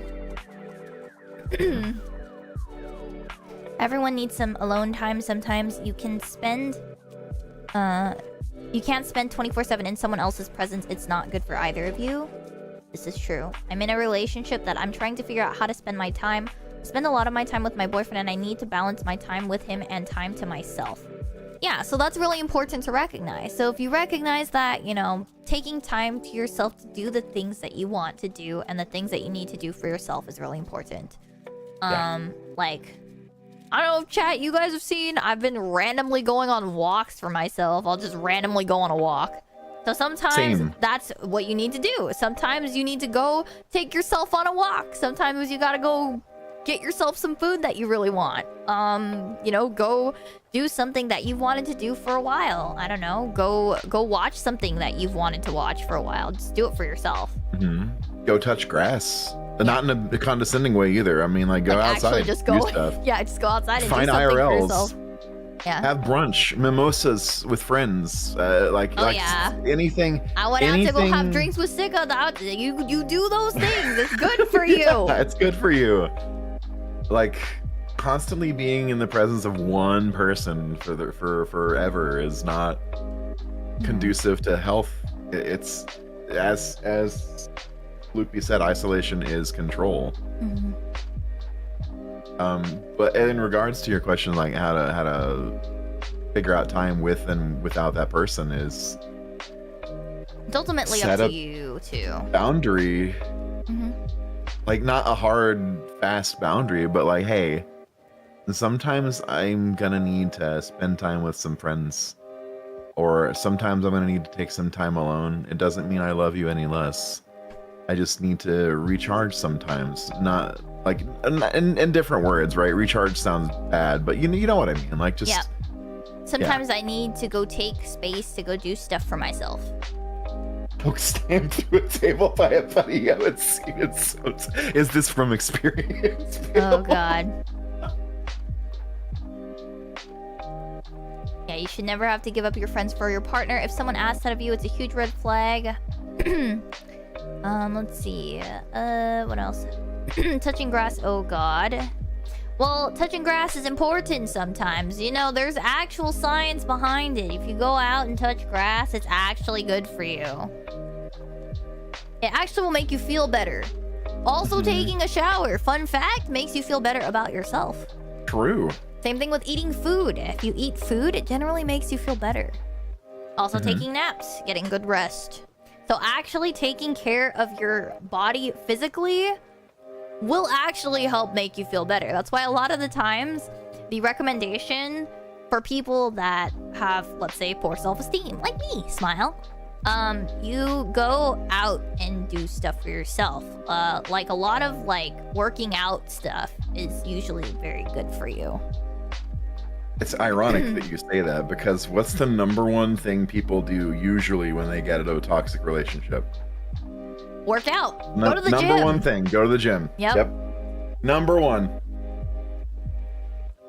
If you see your bestie go through a hard time and then they immediately start going to the gym, you know it was bad.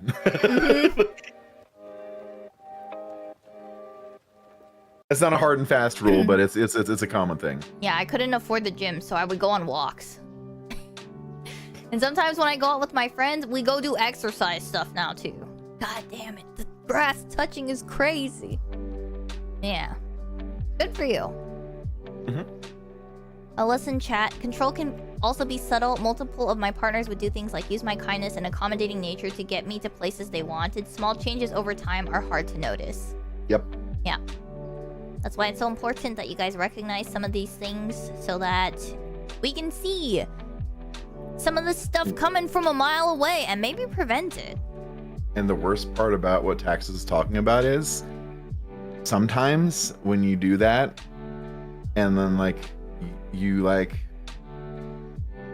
bring it up in a non-threatening, non-argumentative way, like as like not like looking for anything from it, just being like, hey, you know, I've done all of these things to be better for you and stuff like that.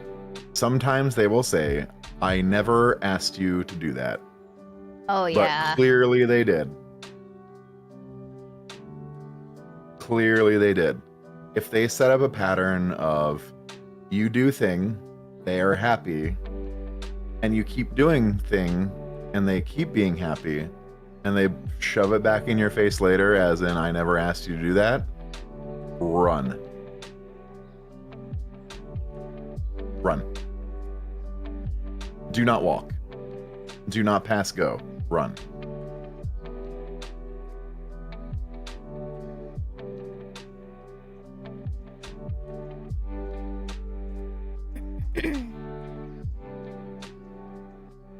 People need to get outside and get that vitamin D. It's true. In fact, I actually need to go. I haven't gone in a little bit. I gotta go probably soon. Probably like tomorrow or something. I need to get better about a lot of that stuff. Yeah, I mean, it's hard to take care of yourself when you don't feel like you deserve it, but you have to kind of make the time to take care of yourself. It's very important. Yeah.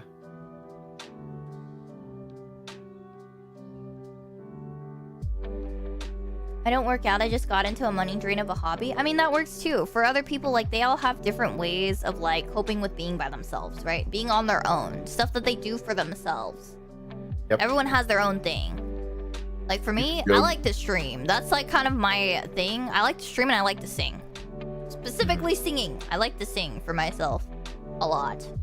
Just for fun. Some people get into Dungeons and Dragons or Magic the Gathering or collecting Pokemon cards or knitting or taking up Hobbies. crochet or Mhm. hobbies. Yeah, that's fine too. But also, you got to remember to take care of your body. There is a link between physical health and mental health. Mhm. There is. Hi, Stuff. How are you? Hello, Migo. Welcome in. Hello, Sylvman. Hello, Psycho. Welcome in, guys.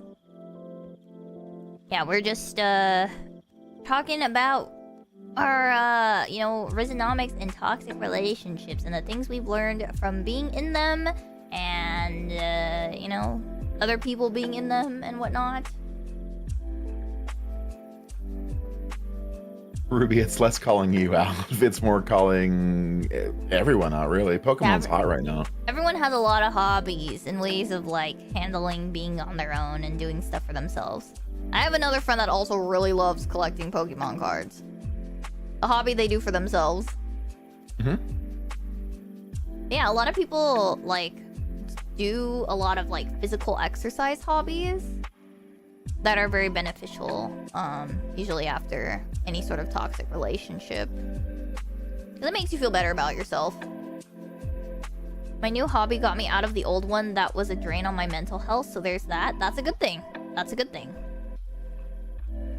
I hear if you do bird dances in circles around the girl, it's considered Riz. That's crazy. Bird dances? No. You got to give them a piece of cheese. Didn't you know that? You can fascinate a woman with a piece of cheese. That's crazy. Honestly, I would love a piece of cheese. Right? See? I'm telling you, chat. I know things sometimes. I know things I would sometimes. love a piece of cheese. I just take a piece of like a Havarti and just pass it to Kimmy. She'd be like, "Oh hell yeah!" I mean, I'm the type of girl that if you give me food, I will be very happy. There you go. The key to someone's heart is food. Food. Why do you think dates Through are their usually stomach, restaurant yes. and then something else? Restaurant, then something else. There's a reason. People bond with food. True. And that is usually green flag, especially. This is green flag. We've been talking about red flags. Green flag. Someone knows you really like a restaurant. Ooh. That restaurant is hard to get into sometimes, but they've made a reservation. Not only have they made a reservation, they've done it at a time where they know that you will be willing and know that you want to go and are able and make sure of that so that there's no, complication. And they take you there and they surprise you with it with no expectation. You have a great dinner and then you do whatever. Thoughtfulness and consideration is a green flag. Yippee! Bingo. Let's see. That was something I first picked up when I got ghosted by my best friend of many years.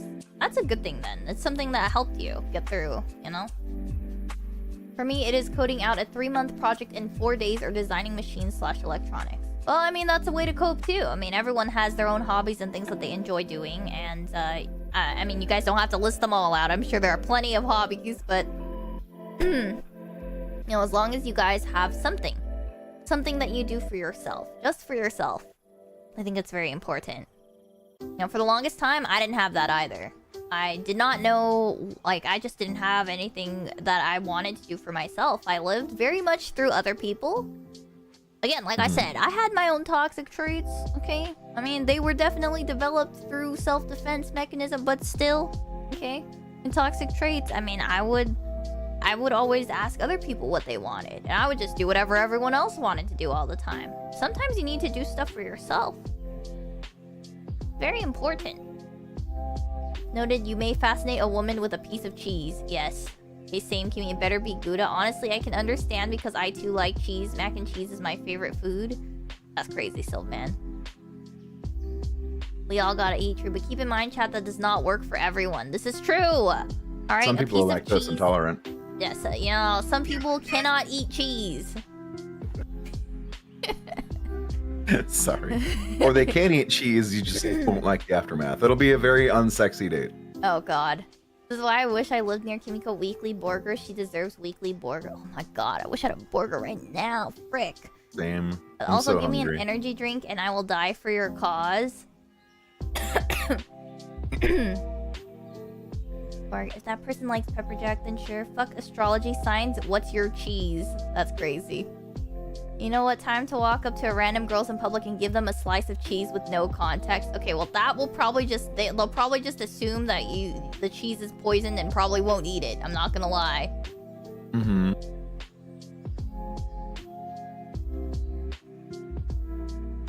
Memorizing all the men here. Yeah, good for him. Wait, you don't slap squares of Kraft cheese on people's foreheads? No. This was not part of the plan. I need another shift to cover the expenses for this gun run. I have a very complicated relationship with food and I do not care for cheese. Yeah, so some people don't care for cheese. Just keep it in mind. Some people, you cannot impress them with food, alright? True. I'm just very basic and can be impressed with good food. Good food being the key. Good food. Poetry can get people sometimes too. I mean, from the heart. It doesn't have to be Shakespeare. Just, you know, just writing out your emotions and a little haiku can work sometimes. Like, thoughtfulness matters. I mean, I had someone write out, like, all the things that they liked about me before, and I liked that a lot, okay? It's nice to know that you're appreciated. Yeah. Poems of cheese. Kimiko, forehead cheese toggle wet. That's crazy. Alright, Taxes is gonna get a wheel of aged cheddar cheese for his next girlfriend. That's crazy, too. I think that's pretty good. That's a good idea. Or Parmesan. Get one of those big old wheels of Parmesan. Ugh. Wait, hold on. I don't have a cheese, but I have something else. Hold on. Uh-oh. Kimiko lore? Kimiko lore? I do love food.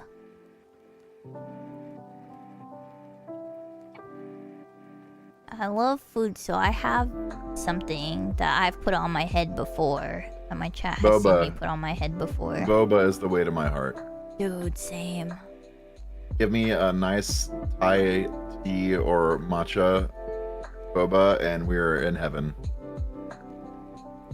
Ugh. Dude, I have too many items now, and I have to look for it. Frick. It'd be like that sometimes. Just streamer things. The streamer things. Don't worry about it. Let me find this. It's not cheese. Sushi's another good something one else. too, Loopy. Oh my god, if someone just was like, hey, here's a boat of sushi, let's eat this together. Just take me out to dinner to a place that I want to eat, and I'll be very happy.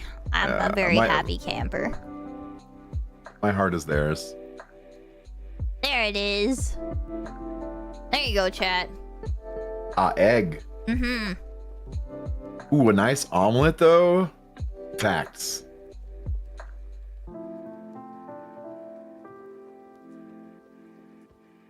Facts. Yes, egg. What is your favorite egg?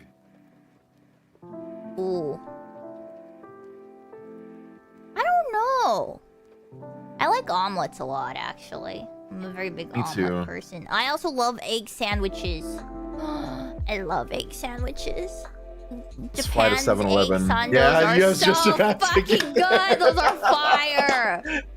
Let's just transport ourselves magically to Akiba and go to like a Lawson or something. Please, I want to go. Take me back. Let me go. I have someone. I want to eat so many good food things. Hey, well, if natto is crazy, I respect you for it. The texture just ruins me. I love the taste. The texture though is just. Mm-mm.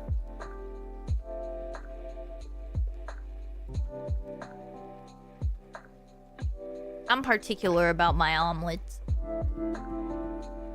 Talked about setting boundaries. I don't think we talked about crossing boundaries. Oh yeah, that's a good one. Okay, yeah. the next topic: what to do when someone crosses boundaries. When someone crosses your boundaries, what do we do?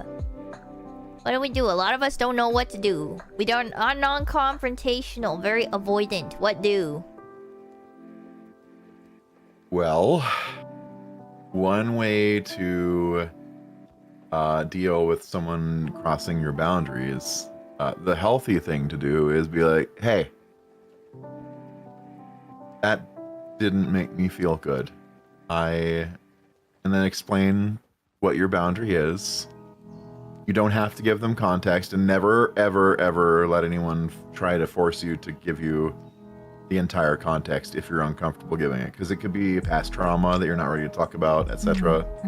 Eventually, it will have to come to that point if the relationship continues. But the first time someone crosses your boundaries, just be like, hey, I didn't feel good. In the future, could we do this a different way? It depends on the boundary that's crossed, right? Like hard lines usually are set up in the beginning. And if someone crosses a hard line, talk about it once. Don't let it become a common thing, because the more you let your boundaries get pushed, the less of yourself you will be. That's one way. Yeah, I think it's very important to communicate how you feel when it happens. And, you know, maybe a brief explanation why, right? You don't have to give them full context, like Chafe said. But a brief explanation why. And usually, in a healthy relationship, if you tell someone, you know, this thing that you said, it hurt me or it made me feel bad or whatever, right? Made me sad, made me angry, hurt me in some way, right? Made me feel bad, right? Is the general consensus, right? Whatever they did made you feel bad. You tell them this made me feel bad, and you know it's because of, you know, this XYZ, right? And I would appreciate it if, you know, maybe you didn't do this again in the future, right? Or maybe if it's something complicated, right, that maybe conflicts with their own boundaries, then maybe it's something we can talk about, something we can kind of try to figure out together, right? Like, oh, I don't know. It could be something really stupid. It could be like if I were to say, Jafe, I don't like this game that you had us play. Oh, it made me feel, you know, it made me feel bad when I was playing it. I don't want to play it anymore. Okay, well, how about we try this other game and we just ignore, well, not ignore, we make different memories so that we can forward, and I will not make you play this game with me again. Yep, and that's all it has to be, right? It's a compromise. It is a compromise, but it's communicated, right? So you're communicating about it, there's an understanding, and then we will proceed forward doing something differently so that you are comfortable. Right. So location services is another big one in relationships. Turning on your location and sharing it with people. That should never be a must. Ever. That's a dead giveaway that there's some issues with maybe trust. some trust issues, yeah. Yeah. And unless you are married to that person, and even then, right? I don't think that it's ever okay to ask about that. Location services should be used for emergency cases where, like, oh, where are you? I can come pick you up.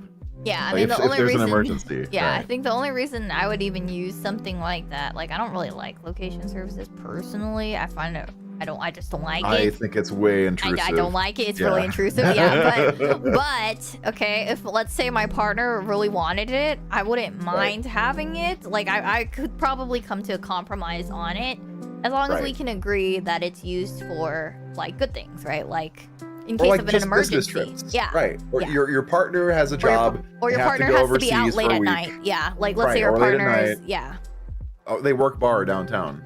They get but out it should at never 2 or be 3 forced. Right, exactly. Like, or maybe they work at a bar that is not in necessarily the best part of town, and like there's a lot of crime and stuff that happens, or there's something bad going on, or there's a protest or something like that, or a rally. Like, you want to make sure they're safe. Location services, okay, sure, fine, maybe, but that's even then it feels kind of. Well, Bayo's is, well, my buddy wanted me to turn it on while we were at AX, and I usually fuck off to do solo adventures. Fine. So I think that's fine. Yeah, it's like, that's fine. For different things. We're talking, like, these are like different sort of scenarios, right?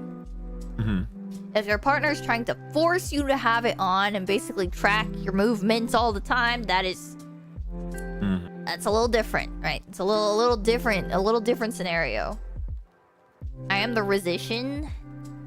Oh yeah? Show me a magic trick trick. Yeah, a Riz trick? show us a Riz trick. Yeah, we want Riz to trick, know there you your go. Riz tricks. Can you give us some insights on what to do when someone crosses boundaries?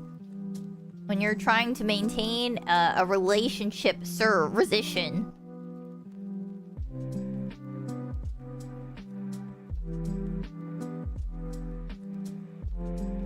But yeah. I think there's a lot we can grow and learn from. I agree. Mm-hmm. I can't wait to hear the rest of this. You know what? I'll read it in an e-boy way, because I can see where this is going. Okay. Hey, baby girl. That's not Goo Goo. I'm blocking you. Oh shit. Well, Yeah, it's add been that nice last chat. You gotta read the last part, Jay. I know. I was just playing it with a little.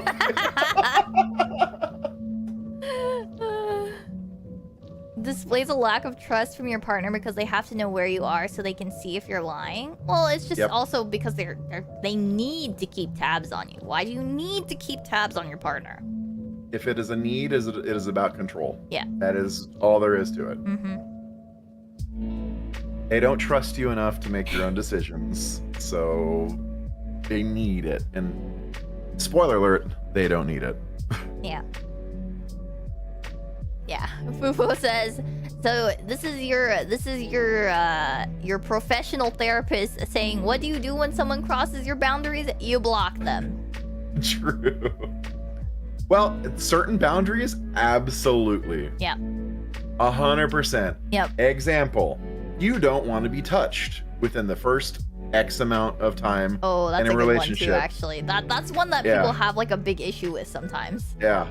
So if you do not like to be touched in an early phase of a relationship, because it could be for any reason, but especially if you've had like a history of trauma and abuse and stuff like that, and someone ignores that, blocking immediately is the correct thing to do. Yeah. Because if they cannot understand that it is your body and they don't have a right to break that boundary until you say, give them the go ahead, A, that's rapey. No. But also B, that's just disrespectful. Mm-hmm. Blocking is okay immediately. Yeah. And you will have dodged a bullet. Mm-hmm. You will have dodged a bullet. Fufo says block is the Glock of life. You can't have problems if you are glocked. You know what? That's so true. Just carry a strap on you the entire time. If they don't listen to your boundaries, block them. Exactly. Yeah, bingo. Again, we're gonna stress the importance if you communicated them. Please make sure you have communicated your boundaries properly before you block someone as well. Yes. Okay, it's okay for you to block people that disrespect your boundaries, but make sure that you have communicated your boundaries first. Communicating that is important. Because you don't know, maybe that person will understand. Maybe if you communicate your boundaries properly, you can talk about it, right? Just like how Jafe and I just talked about the video game, right?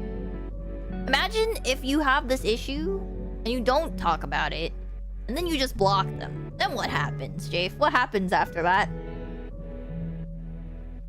If they continue to try and get in touch with you after you have blocked them, then it is time to make sure that they cannot contact you any further. At all. If it's IRL, you get what is known as a restraining order. A restraining order makes sure that if they break it, they go straight to jail. Some people think that's a bitch move. It is not. Your safety is never a bitch move. True. Yeah, especially when it comes to physical abuse. A lot of times, DV perpetrators, I would say, they come back. They don't really leave. They have a tendency to come back and repeat the actions or another toxic trait too. Yeah. When someone ghosts you and then comes back 3 months later, they haven't learned a damn thing. And that is the thing that you need to remember until they show you otherwise. Until they show a marked like progress on their ability to be a person. I'm just being real. If someone ghosts you and then comes back 3 months later and hasn't shown you any way that they've changed or can't explain what they've done to become a better person, they haven't done anything. And if you have blocked them and they try to get to you on a different account, it's an automatic no. Period. Yep. Because you didn't unblock them, why are they trying to get you in a different account? Yeah, I mean, my sister has had stalkers for the same reason. Same situation, same thing as an abusive relationship, and they kept coming back. Yep. Still to this day, sometimes they will try to message in a different way. He has this person blocked on so many different accounts and so many different places, and they will still try. So, again, please be careful, be aware, you know, these types of people, this type of personality, or I guess this, when it is someone that is a toxic person, they do have the tendency to do that, and you need to be able to figure out ways to protect yourself. Yep. Also, going back to what Loopy said about a lot of people haven't communicated their boundaries to you, so you never know if you crossed any. So that's important, right? This is why we talk about the importance of communicating your boundaries and making sure that you have communicated them properly before blocking someone. And also, communicating your boundaries needs to be clear. It needs to be very, very clear. You need to state, this is something that bothers me, this is my boundary. Like, it has to be stated. If they don't understand the first time, you need to say it very clearly. Yeah. So that they understand. Also, a boundary is something about you. It is not something that you force someone else to do. Yep.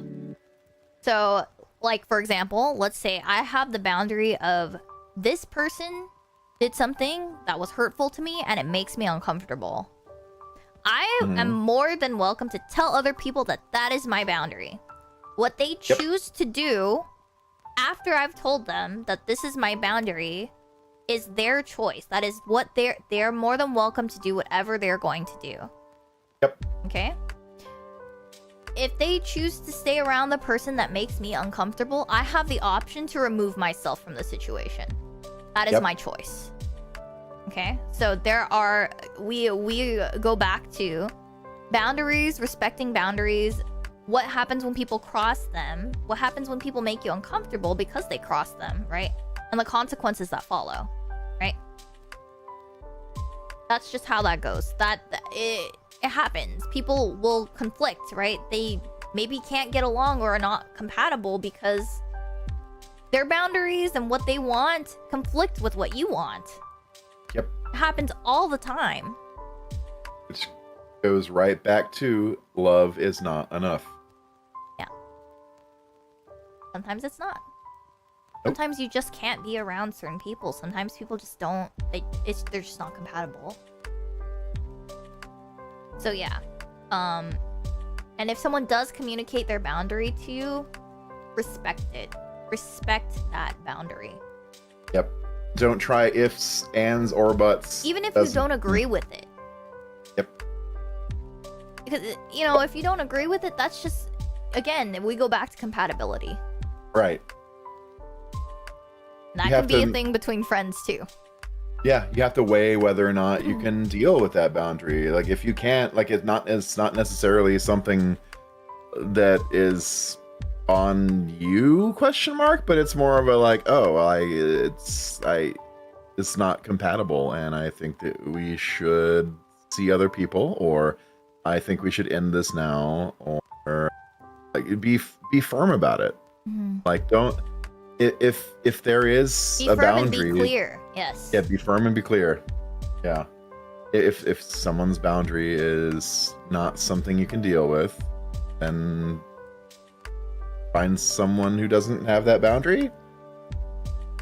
Or someone that doesn't have a problem with it. Right. Yeah, exactly. If you're the one with the boundary, find someone who doesn't have a problem with it. Yeah, exactly. Yep. Yeah.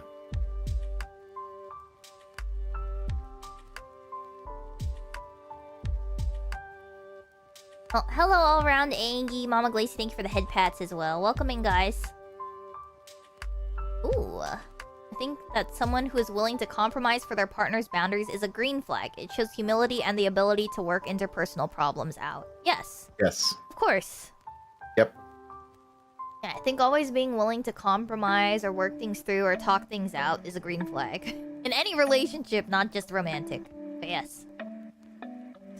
Boundaries also apply to family members. I keep trying to tell my stepmom to knock and wait for me to say that she can come into my room, but she always tries to justify it. Yeah, I mean, like I said, boundaries apply to any relationship. It could be a friendship, a romantic relationship, a familial relationship, anything. It could be any relationship that you have. Boundaries will apply because there are different things that are gonna make people uncomfortable or feel upset. You know, we're all different. We're all different. We all have different needs, wants, and boundaries. There are even boundaries between chat and streamer. Yep, that too. I bet y'all didn't think that we were going to talk about this. If a streamer has it in their rules or states that they're not going to be playing with viewers on a specific day, and you just randomly try to add them when you see their name pop up. Yep, or ask them and you to don't play. or like ask them to play and they say no, that does not mean to continue to pester them about it.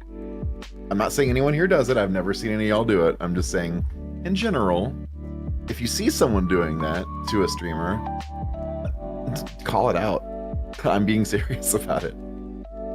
Like, help them realize their behavior is not good. Yeah. Or ignore them. Either one. Well, I mean, basically what it comes down to is you're crossing the boundary of the streamer. You're setting a boundary by saying, this is not for viewer games, and you ignore it. That's crossing a boundary. And think about it, right? That too. It's a relationship. It is a sort of interpersonal relationship. You are crossing a boundary. Something to keep in mind. I relate to that, Loopy. I've been locking my door more often so no one bothers me when I want quiet time to myself. My mom is always interrogating me on why I do that, though I will say at the very least she doesn't tell me not to do it. Oh, I have that problem too. Sometimes I just want time to myself or time to do my own thing and I need to lock my door. It is what it is. But, you know, people... Boundaries! I think it's much harder to set them with, family, I think. Because a lot of the times, the reasons why we have issues with boundaries ourselves are often related to the people around us. That's true. So when that happens, a lot of times it's other people crossing your boundaries, and so you think it's okay to cross other people's boundaries. That is also very common. Something that you learn and have to learn how to grow out of or grow unused to, if that makes sense. Yeah. Keep in mind as well, streamers aren't required to play games with chat. They do it because they want to interact with chat and make a fun and welcoming environment. The streamer is fully entitled to play with specific people if they want to. Yes, this is true.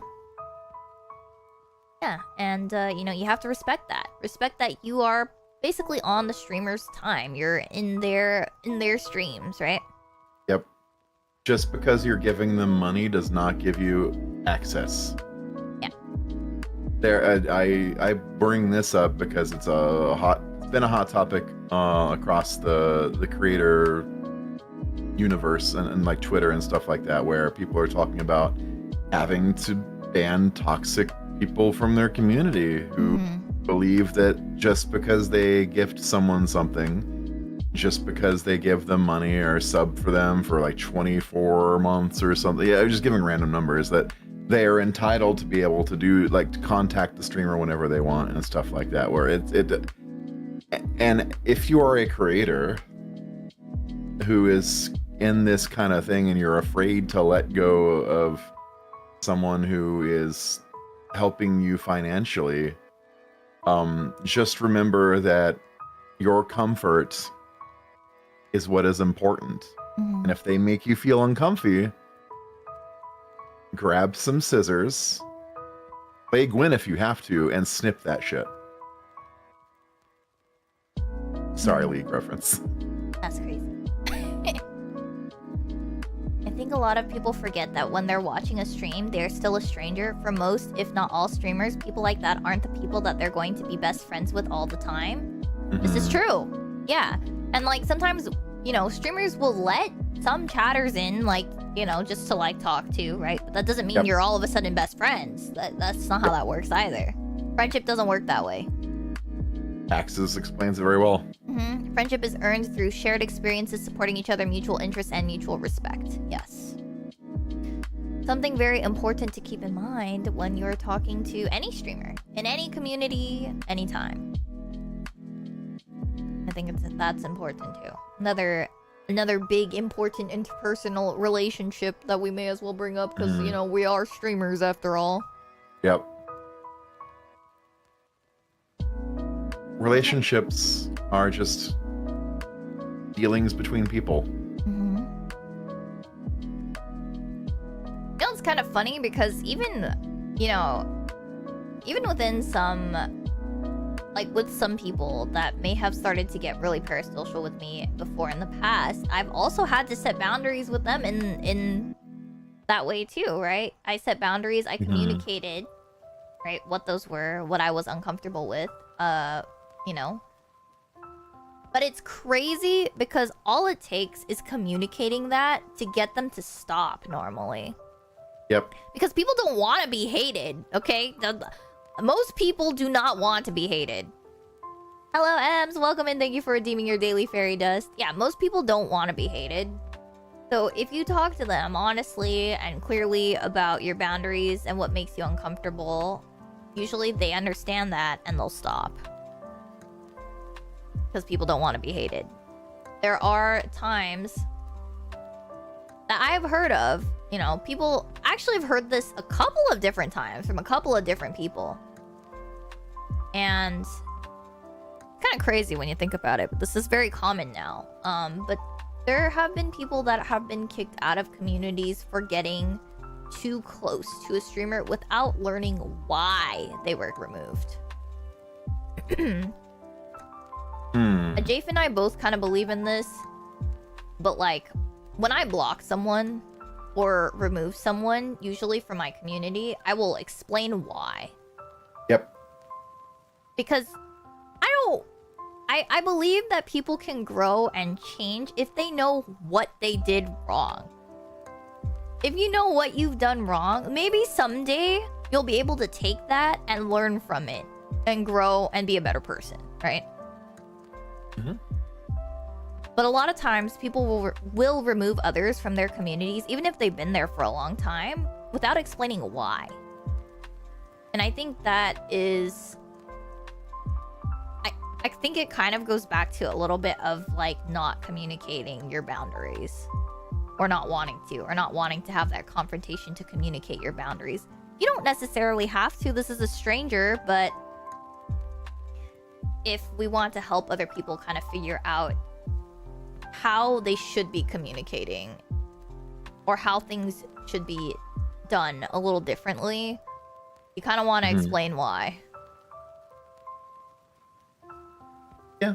At least briefly. Yeah. Oh, right. There's... Go ahead. Oh. No, you. Some people will learn, but they need to be told. Most people, unless they're masochists, which is a unique group of people, they can't get better unless the lesson is told. That's kind of you. That's something I think I need to be better at. I just block people without explanation sometimes. I mean, sometimes people do that, but I think it's also very good to explain if you can. I know Jafe does it. I've seen him do it.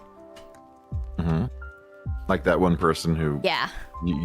That. Because sometimes they don't know. They don't know that they're making people uncomfortable. You can tell there's a difference between someone who's being a jerk intentionally and then you just block that person because they're being a jerk intentionally, and someone that quite literally does not see what they're doing that's wrong. You can tell. I believe in teaching experiences and learning experiences, but if you double down after the lesson has been given, it's over. I'm sorry. Yep. But at least as long as we've explained it once, you know, the hope is that if you've explained it one time, they'll figure it out and they'll learn. That's the hope. If it's like a friend or like a partner, sometimes I can let it go twice. Yep.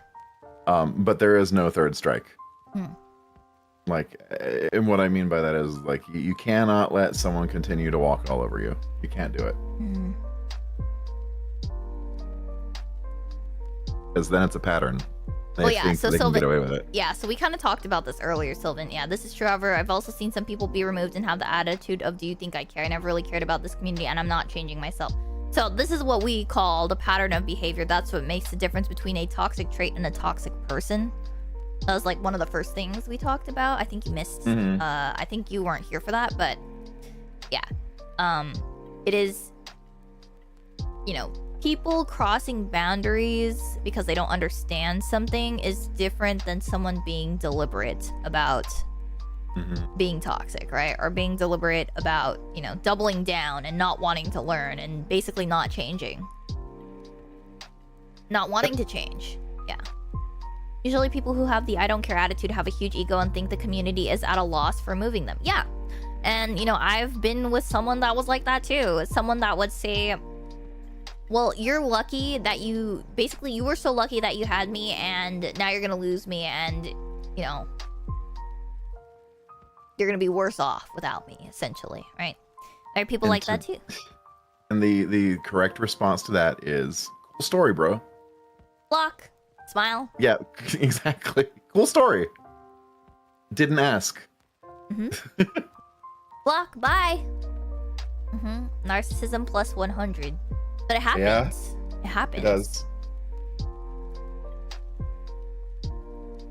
The fucking ego on those wastes of humanity. It happens. People will say, I mean, Jafe and I talked about this earlier too, you know, people will say like, oh, everyone agrees with me, or, you know, all of this, you like, it's your loss kind of a thing. You're at a loss. You're gonna lose out because you don't have me, right? Just, you know, that's common. Cool. Yeah, we'll see. It's like, okay, all right, moving on. Blocked. These people will be humbled one day. At least we can hope. Yes, hopefully, one day. Hopefully. Well, those people are just helping the decision to block them. Yeah. I mean, that's all it really is, but they'll say it. And I think that the more and more that you see these kinds of things happen, or they happen to you, or others around you, because you get angry for other people too. Exactly. Yeah. You can learn from it 100%. Like, oh, hey, maybe don't do that, or hey, maybe I should have set this boundary sooner with this other person. And that's how you can change. And if you are having toxic traits yourself, or have been in a toxic relationship, change comes through going through the experience, right? That's the prerequisite, but trying to figure out what you can do differently in the future. There's this problem that a lot of people have when escaping toxic relationships, known as like limerence, and trying to think of like what ifs and, well, you know, just dwelling on things. There's this word for it that it's escaping me right now because I'm exhausted, but dwelling on things is not gonna help. You just got to figure out what happened, what you can do in the future to prevent that from happening. Hypotheticals, yes. Yeah, hypotheticals, yeah. So, yeah, that's the way to learn. Yeah. Is to. Yeah, because you grow and learn from toxic relationships, whether you're the person with the toxic traits doing the toxic things, or the person having those things done to you, and, you know, basically taking your own toxic traits from that, right? Right. You know, you learn from going through the experiences, and also from just getting advice too, like getting perspective. Getting perspective on it helps a lot. Like, you can see how you were, right, from other people's eyes. How the things that you may have said or the things that you have done have been hurtful to someone else. It helps to talk to other people. It helps to talk to a therapist, you know, about a lot of those things. Things that you can improve, because you cannot change the other person. You can only change yourself. Preach. And yeah, it is possible to change. It's possible to grow. Everyone has the opportunity to grow and learn from their experiences. And I think how you go about dealing with those things, right? In and out of those relationships is kind of what makes you who you are. Are you the type of person... Are you the type of person to sit there and wait and continue to do the same things over and over again, expecting something to be different? Or are you going to be the type of person that will change and grow and hopefully have an actual healthy relationship in the future? And assigning blame is not the correct way to do it either. Yeah, because usually in relationships, you're both at fault. True. Usually usually there's some fault to be had. I mean, even in an abusive relationship, you could argue and say that the fault that you may have had was that I didn't set enough boundaries for myself, or I didn't protect myself enough, right? Right. It's still a fault.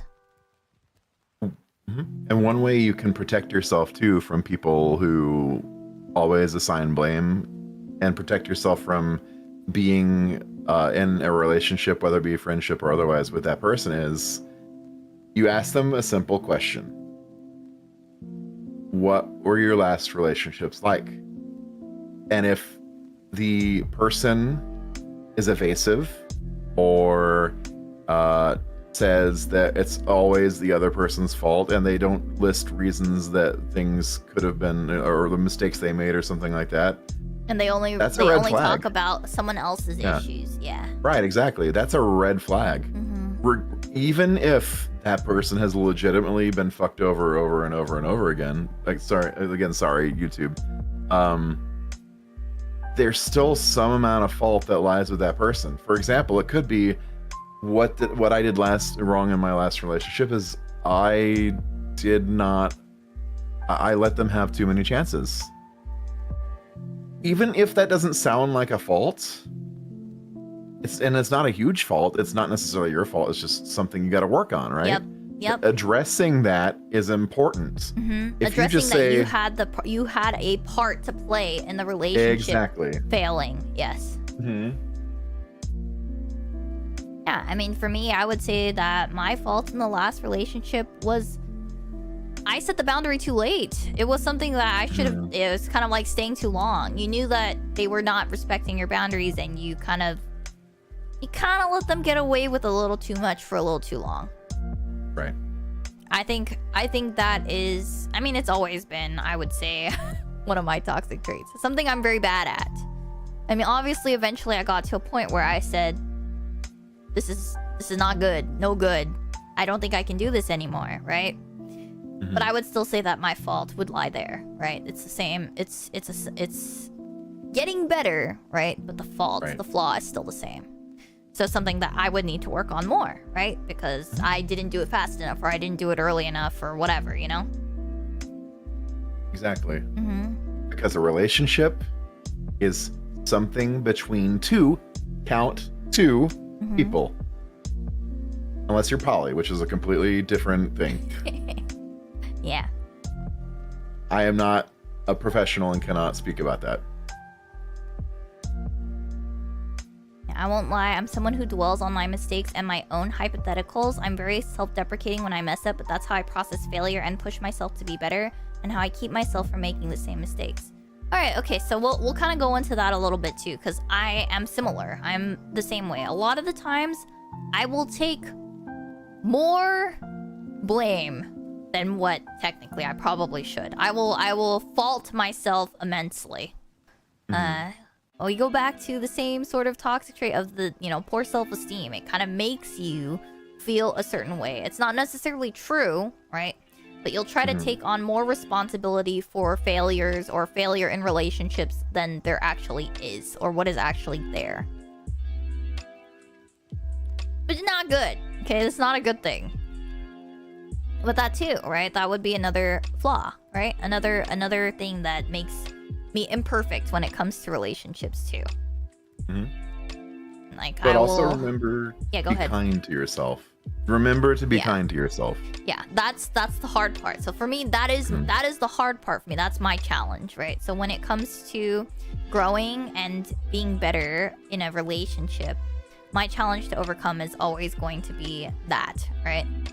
Respecting myself enough to keep and maintain my boundaries, and obviously communicating that sooner rather than later, right? So confrontation, self-esteem, stuff like that. Being kind to myself, right? So I'm not taking on more responsibility than I actually should be, right? You want to take responsibility and accountability for the things that you are that are actually your problems, but you don't want to take accountability for everything because it's not always going to be one-sidedly someone's fault. It's just not how it works. Kindness to myself, never heard of it. Exactly. I mean, it's hard, right? We still have to do it though. It is important when it comes to relationships in general. Because a lot of times, I mean, sometimes that kindness or that unkindness to yourself, I mean, other people feel that too. Other people in relationships around you feel that too. And sometimes people will take advantage of that. There's a lot of things that could go wrong with having poor self-esteem and constantly feeling like you are in the wrong. I think that actually could be another great topic for a future Rizzonomics. Yeah. Self-esteem and relationships. Oh, that's a good one. Yeah. And just self-esteem in general, because a healthy amount of self-esteem is attractive. You don't want to be too in yourself to the fact of you can do no wrong, but a healthy amount of self-esteem is attractive. Yes, taxes. Preach. Yes, what taxes said, exactly. Poor self-esteem is basically a lure for predatory relationships. This is true. This is 100% true. You attract a lot of the people that have the toxic traits or are abusive because, you have poor self-esteem. So you're willing to accept people disrespecting you and walking all over your boundaries, crossing them all over the place. Because you have poor self-esteem. And when you let people walk all over your boundaries, it also makes you resentful. True. It makes you resentful, it makes you angry, and sometimes that'll come out in really toxic ways too.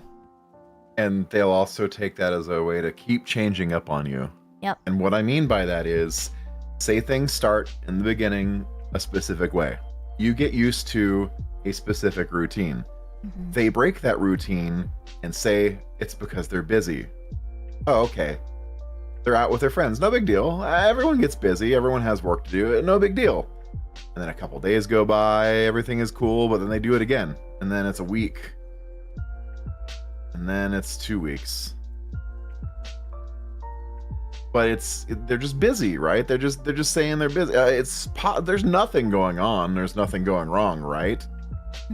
Slash sarcasm. The lack of communication is literally so they don't have to address the point. So if someone switches up on you all the time, I'm not necessarily saying leave immediately, but definitely talk about it and definitely consider why this is happening. But don't be mean to yourself about it, because that's not going to help either. Yep. Yeah, there's something to be said about taking accountability, but also not... I mean, everything in perfect doses. That's what I would say. Everything in perfect doses. It's the dose creates the poison or something like that. Right? The dose makes the poison or whatever. Anything to an extreme amount is bad. Yep. Yeah. Yeah. All right. Let's see. Did anyone have any questions about our Rizzonomics lessons today? Any of the stuff that we talked about that was unclear, or things that you had scenarios for that you had questions about? I will look over the questions, make sure that they're okay to read out loud, but also yes. This is fun. I had a good time doing this, by the way.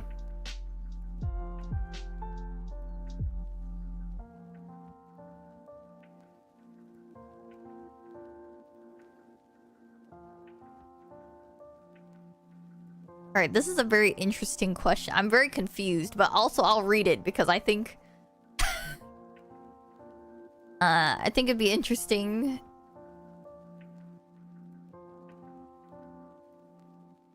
Okay, dear Jafe and Kimiko, what should I do if I'm dating a 2-times champion and they insist on buying a whole bunch of shungite rocks? Do you know what shungite is? A 2 billion-year-old like rock stone that protects against frequencies and unwanted frequencies that may be traveling in the air. So that's my story. They bought a whole bunch of stuff, put them around the La Casa, little pyramid, stuff like that. There you go, Jafe. I think that that person is probably disrespectful. I caught the reference. They're definitely not a doctor you should be listening to. Yeah. I have the opposite issue of some of the things discussed. I take lessons too hard and overcompensate, but that's something I'm working on.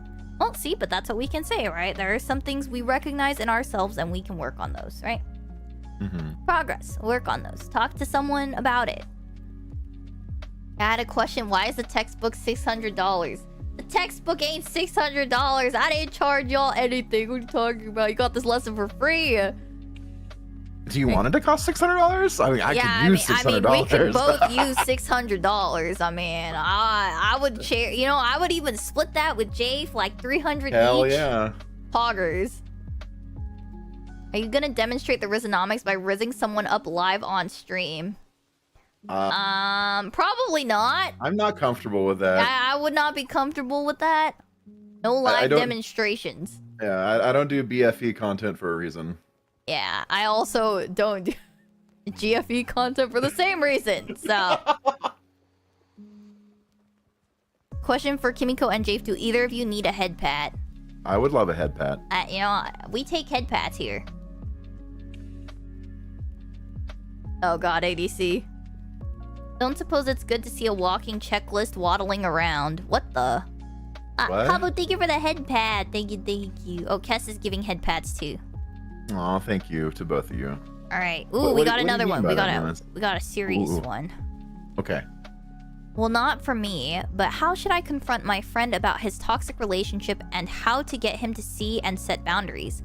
His first, cheating girlfriend, now ex, is still asking him for car rides to her current boyfriend's photo shoots, for cosplay props, etc. So I and a few others want him to stop interacting with her at all, but I don't know how to go about it or what things should I ensure is touched on. Alright. Oh. So this one's a doozy. The only thing that I will say to start while I try and get all of that settled is they're not gonna want to hear it because they're still attached. And the first thing that you can do is be there for them. And then I'll formulate a better response here in like 30 seconds. I'm just trying to get the wording together.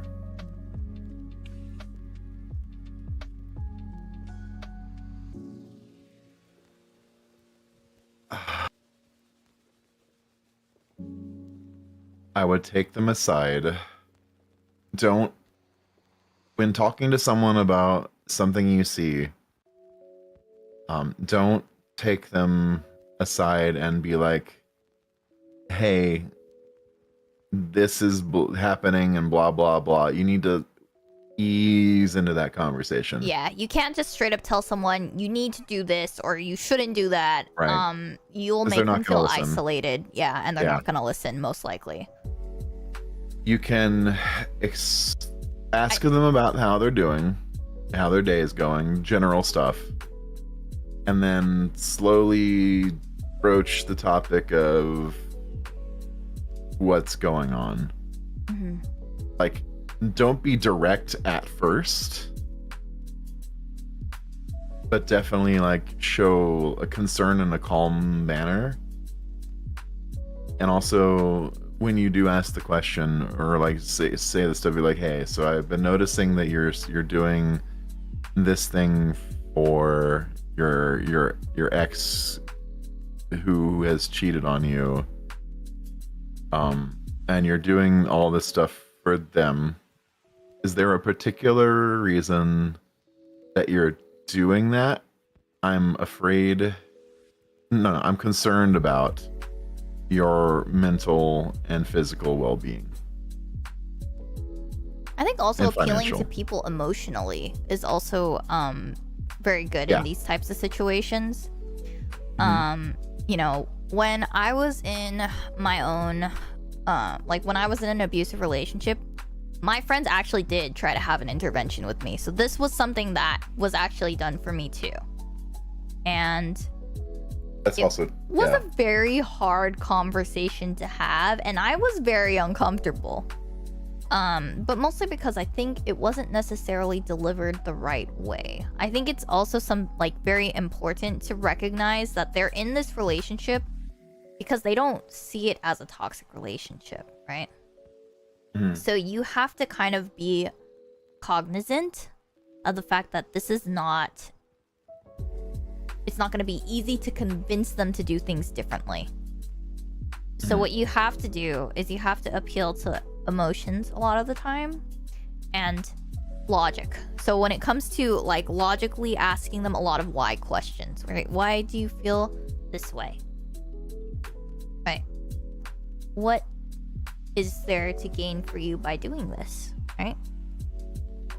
I'm just asking because I'm concerned is a really good point, right? Like what Jay said. I'm asking because I'm concerned. I'm worried for you. Or not even I'm concerned. It could just be I want to see you happy. I want to see you happy. Yes. Yeah. Emotional appeal. Mm-hmm. Kes does bring something up, like maybe concerned is not the right word. I'm a logic brain person. Yeah. So it's sometimes Yeah, I'd be dumb about it, but my heart's in the right place. I Yeah, promise. because concern might make them feel like they're Well, worrying it could be you, like right? Yeah. Right. The Mhm. whole like, am I being a burden type thing. Yeah, nobody likes to feel that. So yeah, I agree. Yeah. Basically try to ask questions so it shows them you're genuinely trying to understand them. That way they know that you aren't trying to micromanage their personality. I would just, say like, I want to see you happy. You know, I can kind of see that some things are not making you happy. You know, just, asking them questions about it. I think that's usually the best way to go about trying to get them to at least realize or recognize that what they're in, the relationship that they're in is toxic, right? And that's a huge thing too, is like getting them to understand, but they need to come to that conclusion on their own. Is the real thing. Because you can lead a horse to water, you cannot make that horse drink the water. Yeah. So it is one of those things where when you're discussing it, like, they also need to understand that they cannot move forward if they're still stuck in the situation that has caused them so much pain. That's a hard discussion to have. It's a hard question and a very difficult discussion to have. It's a good question too, though. Yeah.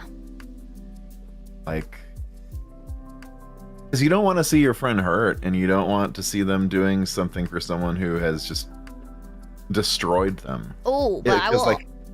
Go ahead. Well, because like when you see your friend being destroyed by someone, and they continue to go back to that situation, like, it takes a toll. Because it hurts if you you're, to the to them and you, because like, if you're empathetic at all, and I don't know how else to say, but like I want my friends to be doing well. I want my friends to be happy. I don't want them to be stuck in a quagmire of self-doubt that leaves them attached to someone who just did them the worst way you can do someone outside of physical abuse. Yep. Cheating is the most disgusting action that you can do outside of physical stuff. It's the worst. Yeah. It's right up there with gaslighting, and they are often hand in hand. So watching someone go through that is the most heart-wrenching, heartbreaking thing. And a way to know if you're in a situation like that is if your friends start to kind of shy away from talking about that topic. I know it doesn't sound like it would be, but like eventually people will unfortunately become tired of this situation. Mhm. It's not right or wrong. It's just nobody wants to see someone go through so much agony. Yeah. I think my O thing was also to say that there needs to be, when you have this talk, also reassurance that person that you will be there regardless of what they decide. Just that you know that, or just that you notice that they're not happy. I think that's really important. You need to reassure them that you will be there no matter what, because a lot of times when people are in relationships that are toxic like this, they become isolated. True. And if you want to be a good friend to that person and you want to be able to be there for them, or to make sure that they have someone to talk to, that reassurance is very necessary. I know for me, I could not talk to my friends about it. I was too embarrassed. I was ashamed. Yeah. So when it came to realization, it was, I think the thing that I remember a lot when I was going through it and when I was deciding on going through with that breakup, it was hearing someone say that I seemed happier being with my friends than I was with my partner. And that's what stuck, right? So certain things that you can say to your friend, right? Things like that about happiness, about their happiness, it will stick. They'll remember it. Yeah.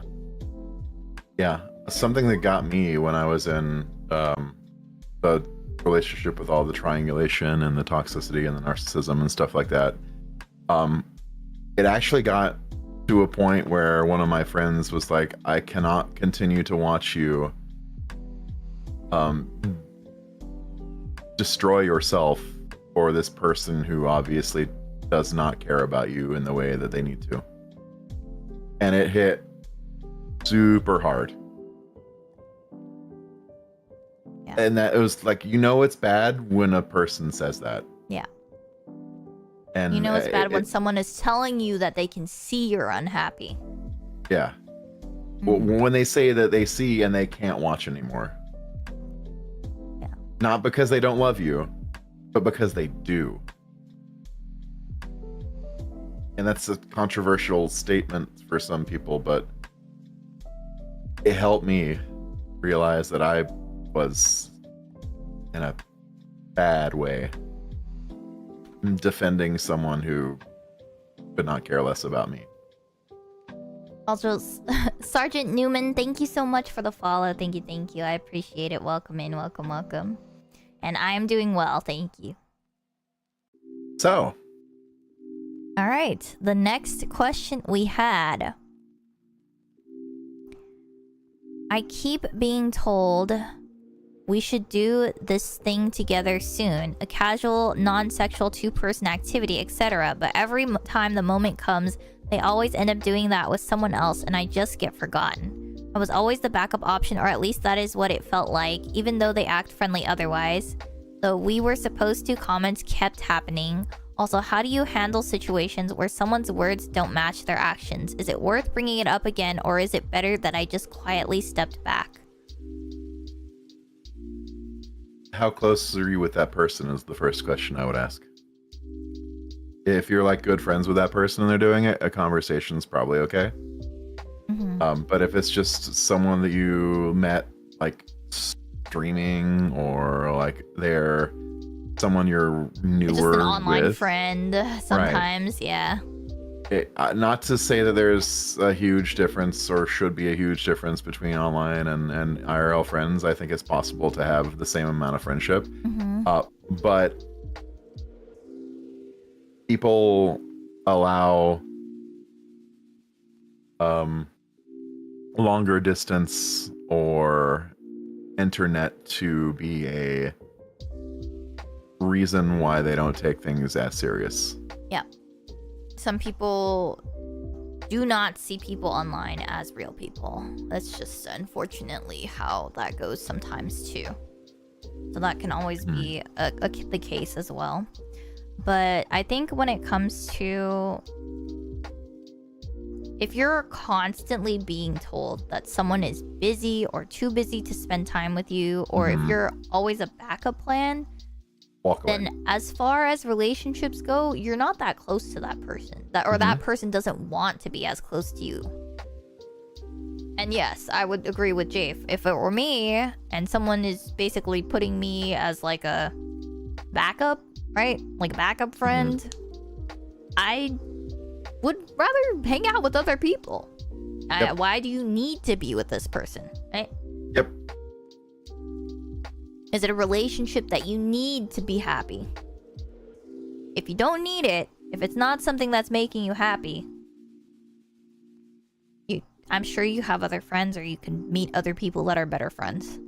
Yep. Now, if this is a friend that you've known for a while, a conversation to let them know how you're feeling is 100% in the right. But in the case of this, where it almost feels like a semi-triangulation, intentional or not, it doesn't appear that they are as close to you as you want them to be. Yep. And that's something you have to figure out whether or not you can handle. Yeah, and I think if you can't handle it, right? You know, if you don't feel as close to that person, it is okay to have that conversation, and if it keeps happening, to just quietly step away. Yeah. It's a natural response, right? You protect your boundaries by casually walking away. Yep.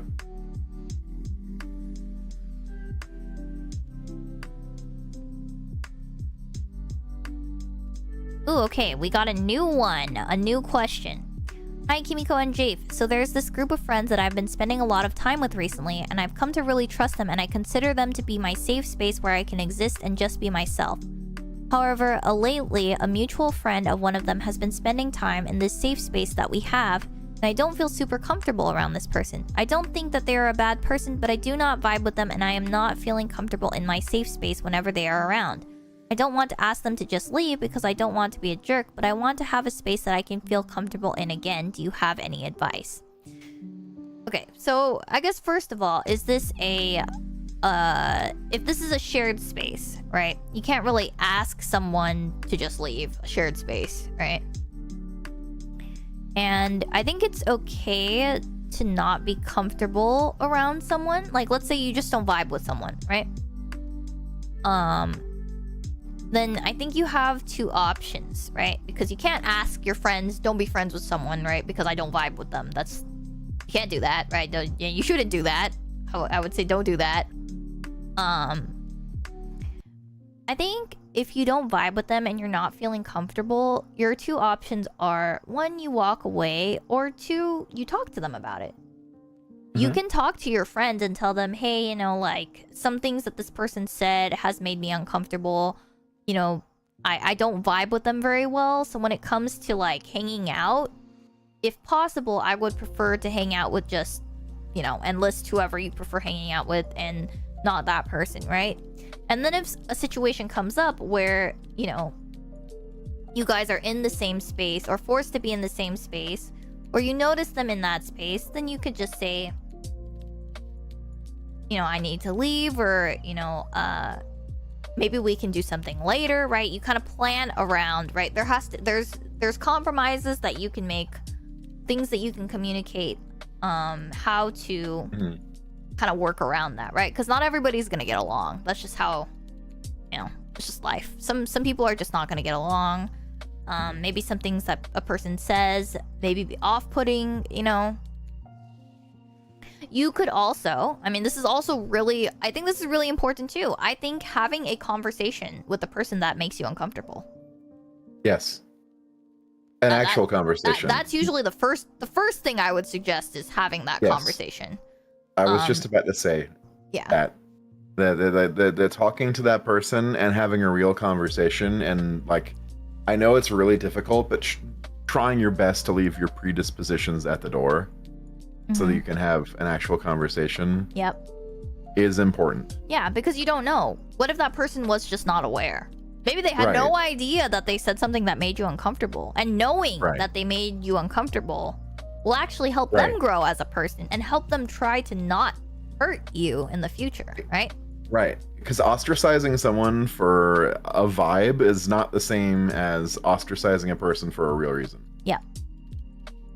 Yeah. One is significantly more crappy than the other. Yeah, because I mean, you wanting to feel comfortable, yes, but you also want your friends that are also in this group, and the person even that, you know, you don't know if they, you know, you want them to feel comfortable too, right? So having that talk, having that conversation is important. I think that is probably the most important thing and the first thing that you should do. Have Learning that talk. to give a healthy benefit of the doubt is good. And by healthy, I mean not everyone deserves the benefit of the doubt. Yeah. But this is their friend. This is someone they have brought into the space.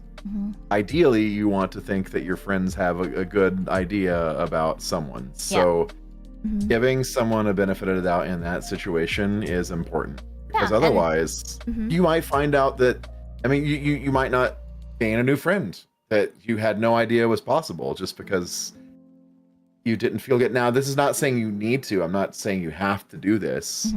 But it is a possibility to help you not be in an awkward situation. Yep. Not being in an awkward situation, for you to feel comfortable, for you both to feel comfortable, and even all of your friends, right, to feel comfortable in that space, right? Yeah. Because once you kind of bring that to the table, right, basically make it a point to say, I cannot be around this person, you are essentially forcing people to make a choice. You're setting a soft boundary without even realizing it. Yeah. So, and that's also why when I had to do that with someone, you know, when I was saying what I said, I told them how I felt, but I didn't tell them what to do. And also, there was like certain things, right? There's like a limitation, right? It's like a certain, there's a certain point that I had with it, right? So there were some people that were still doing, you know, it's like they were still friends with the person that I was uncomfortable with. And I was okay with that, right? That's fine. I am fine with that. That is not the problem. That was not the problem. The people that got cut off, for me at least, were the people that crossed the explicit boundaries that I had set. So it was something that I had explicitly told to them that they had crossed. It's a little bit different, right? I don't tell people who they can and can't be friends with. Yep. I don't tell them. I will tell someone this person makes me uncomfortable, but I also made sure that I had that talk with both of those people before I said, this person makes me uncomfortable. Yeah. So there's a difference, right? That conversation needs to be had first. You cannot say that you did your best to communicate your comfortability with someone, or basically decide to essentially be around or not be around one person without having that conversation first. That's like the most important thing. That conversation needs to be had. You cannot avoid it. Especially if it's making you uncomfortable enough to the point that you are willing to leave that safe space or not be around those people.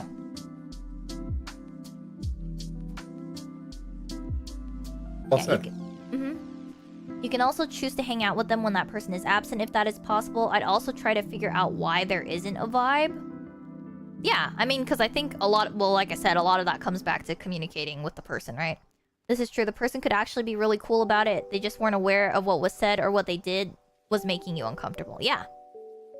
You know, they just don't know, right? Some people just don't know. I mean, Jafe and I were just talking about, I have ADHD. Jafe has... Same. Yeah, we have mental issues. So there's some things that we don't necessarily know, right? There's some things we cannot know because we just don't.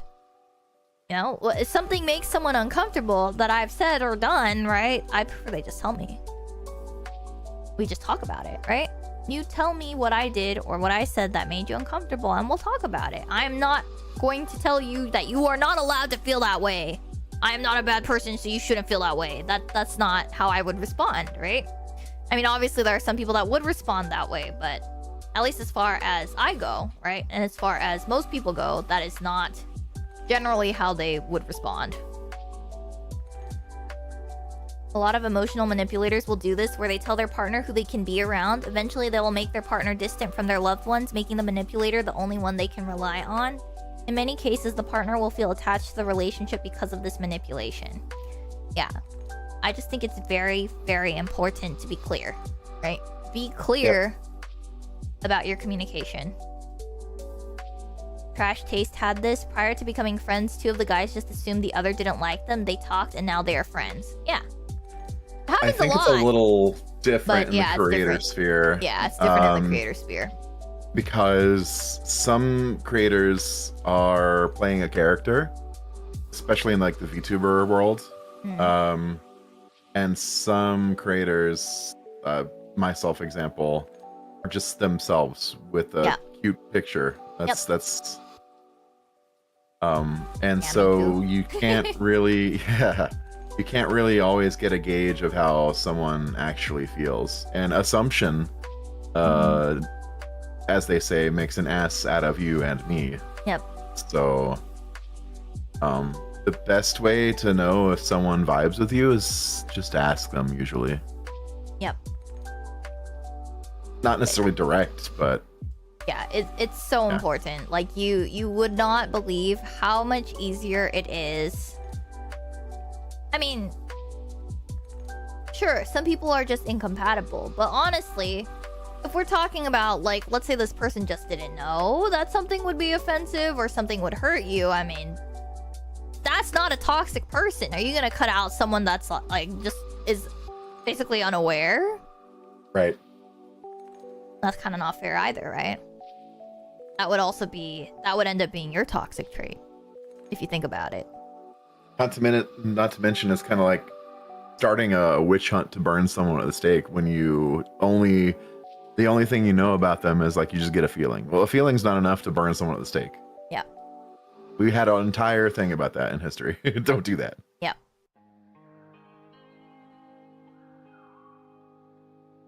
I think it's hard to see creator relationships for their true colors. I've seen people act like best friends in videos and streams, and then they backstab each other behind closed doors. Yeah.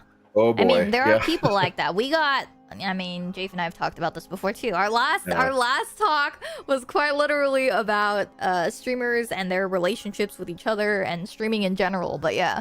Yeah.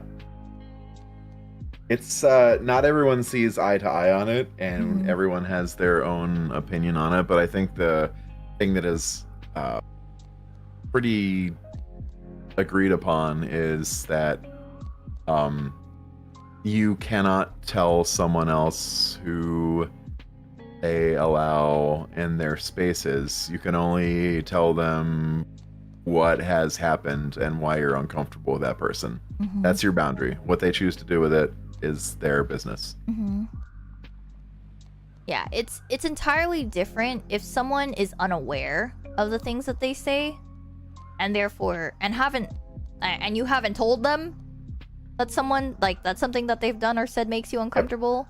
That's entirely different than someone being, you know, intentionally toxic or a toxic person, or, you know, someone that doesn't necessarily, you know, there are all sorts of different people, but I would think, yeah, at least having that conversation so you know what their intentions are and, you know, better who they are as a person before you make a judgment or a decision to cut them out or cut them off. Because I'm sure you would hate it too if you accidentally said something or did something that hurt someone and they just cut you out instead of talking to you about it. I think that would also be very hurtful to you as well. Just something to look at. Shoe on the other foot, as they say. All right, those were our questions so far. I don't think anyone had any other questions. Those were some really good questions, though. Good questions. Yeah, very thought-provoking. And that one with the friend and the cheating ex, that's... If you're here in chat or you're watching this VOD later, I just want you to know, thank you for caring about this person as much as you do. To ask two anime people on the internet as well that you trust with opinions on that. It's really hard, and the only thing, as I said, I can say, first and foremost, just be there for them. Yep. Yeah, that's a tough one. It's another one, like, if you have a therapist, right, or a trained professional that you know, that would be a good question to ask them too. Some perspective. Maybe they have some better tools. Maybe they have something actually more beneficial to add to, you know, a good way of dealing with that.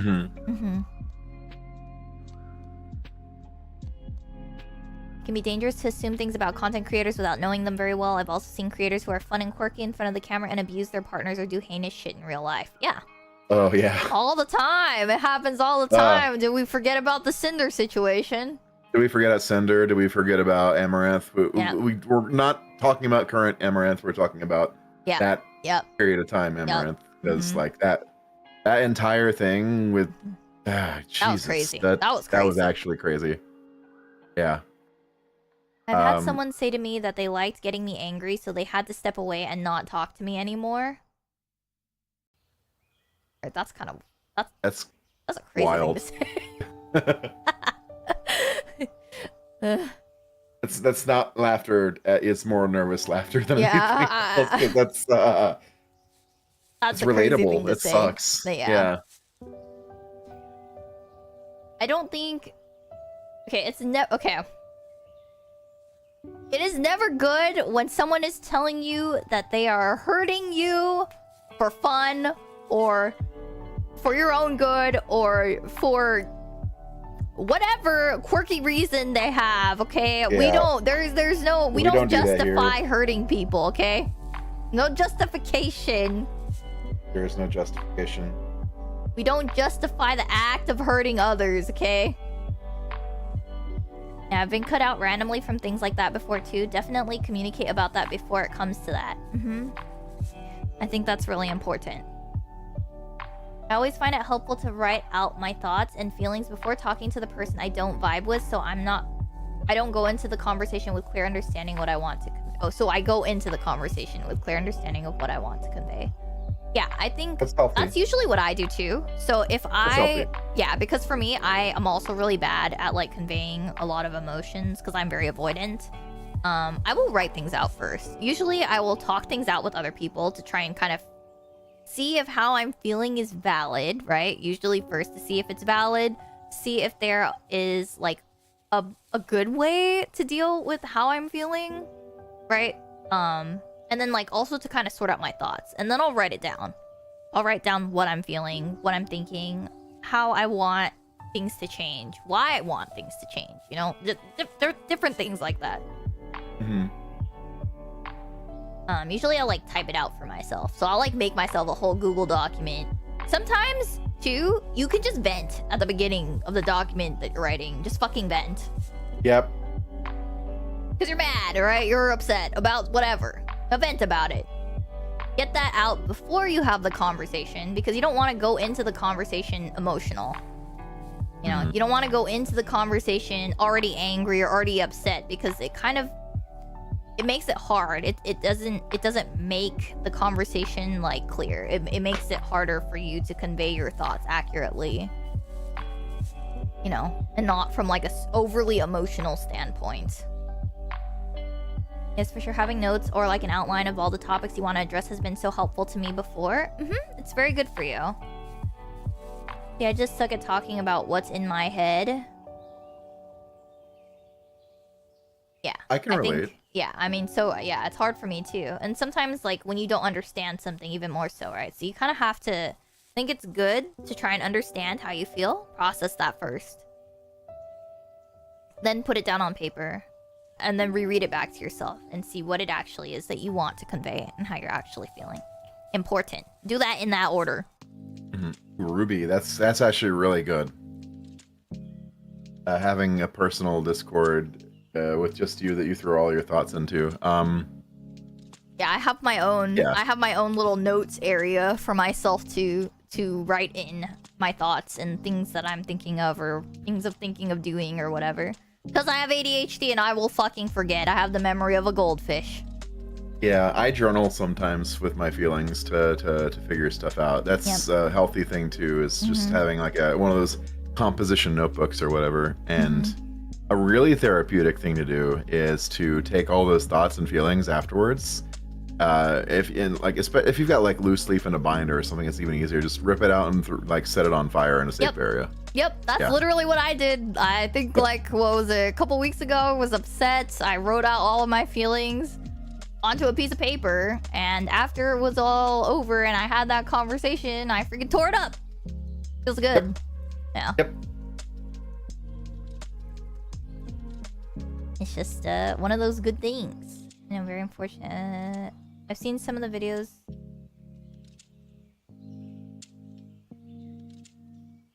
Oh, we're talking about another streamer. Yeah, another creator who was found to be garbage person. Yeah.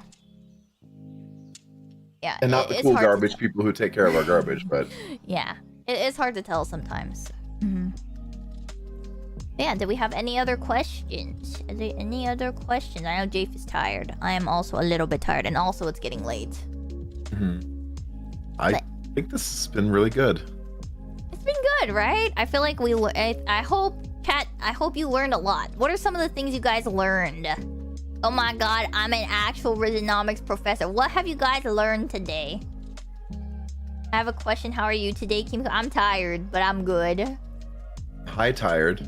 Yeah. Wait, are you tired or are you good? I'm both tired and good. I mean, I'm happy. I'm just tired, you know? Hell yeah. Yeah. I already have a degree, Sylvman. Like, I have a whole ass art of my professor degree. Okay, my professor, what was it? A card, identification card. Okay. Heck you. I already have that.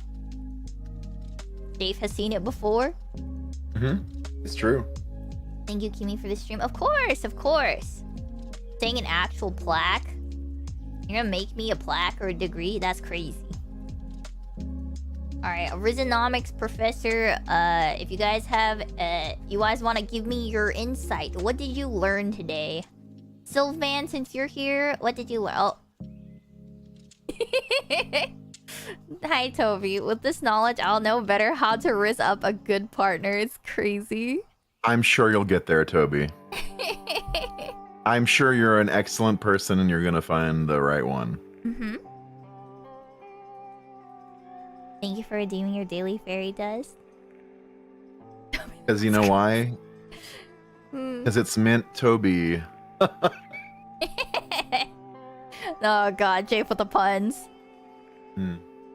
That I've got some problems. Well, Nem, at least now you know, you're aware that you have them. And now you can try and work on them. Right, so that's a good thing. I learned Kimiko has W Riz. What a Chad. Okay, Sylvman.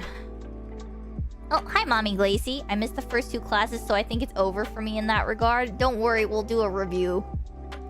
There will be a review before the test. There will be a review before the test. Don't worry. How are you, Mommy Glacy? Our Rizzonomics class. Lesson on toxic relationships. Toxic relationships, toxic traits. Things to recognize in yourselves that may improve your relationships as well. W Rizzonomics. W. Alright, I don't think we have any other questions. Let me see. I'm double checking. I don't think we have any more. Alright, yep, no more questions. Oh, I have one last parting thing. Ooh, okay. It is often said and has been quoted, and I think it was Maya Angelou who said it? When someone who tells you who they are, believe them. Yes. Oh my god, I've said that to myself a lot too. Remember that.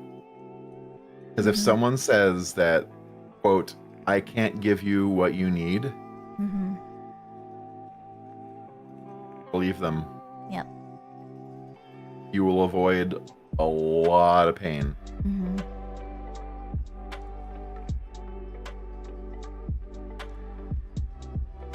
That is a very good... Those are some very good parting words. Okay, Sylvan. I see. In that case, I am... Okay. Alright, chat. Calm down. In that case, I'm the Queen of France. W, Jafe, W. Can we get a shout out and some applause for Jafe, please? Applause in chat for Jafe for this amazing talk.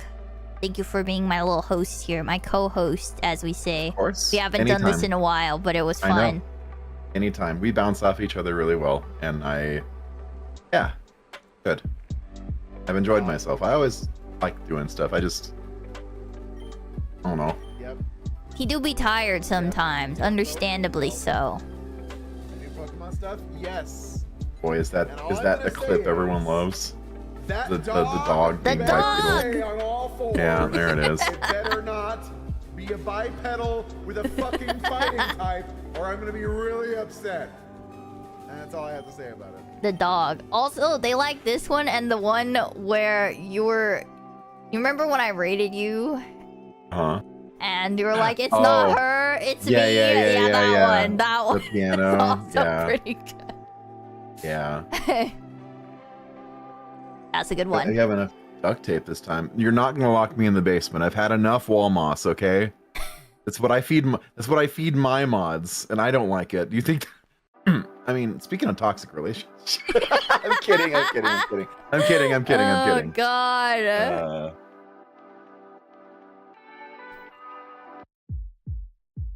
Alright, is this a non-raid out angle? I feel like we end it here. Quietly. This is a good we don't raid out today angle. What do you think? Sometimes it'd be like that. Hey, it's your stream. Well, I just feel like it's such a, like we conclude... Heavy topic. Yeah, heavy topic. Yeah.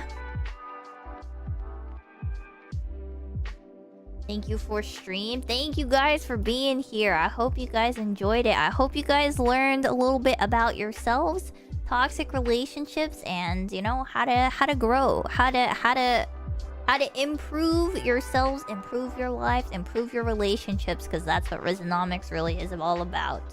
Improving your relationships with other people. Smile. Mm-hmm. Thank you for stream. I feel like I learned a lot today. Let's go, W. Wait, I have one last question. Can I eat the egg? My guy, I'm hungry. I'm starving. I need to eat myself. God damn. Let me eat the egg. Auto cannibalism? I can't support that. I can't support that.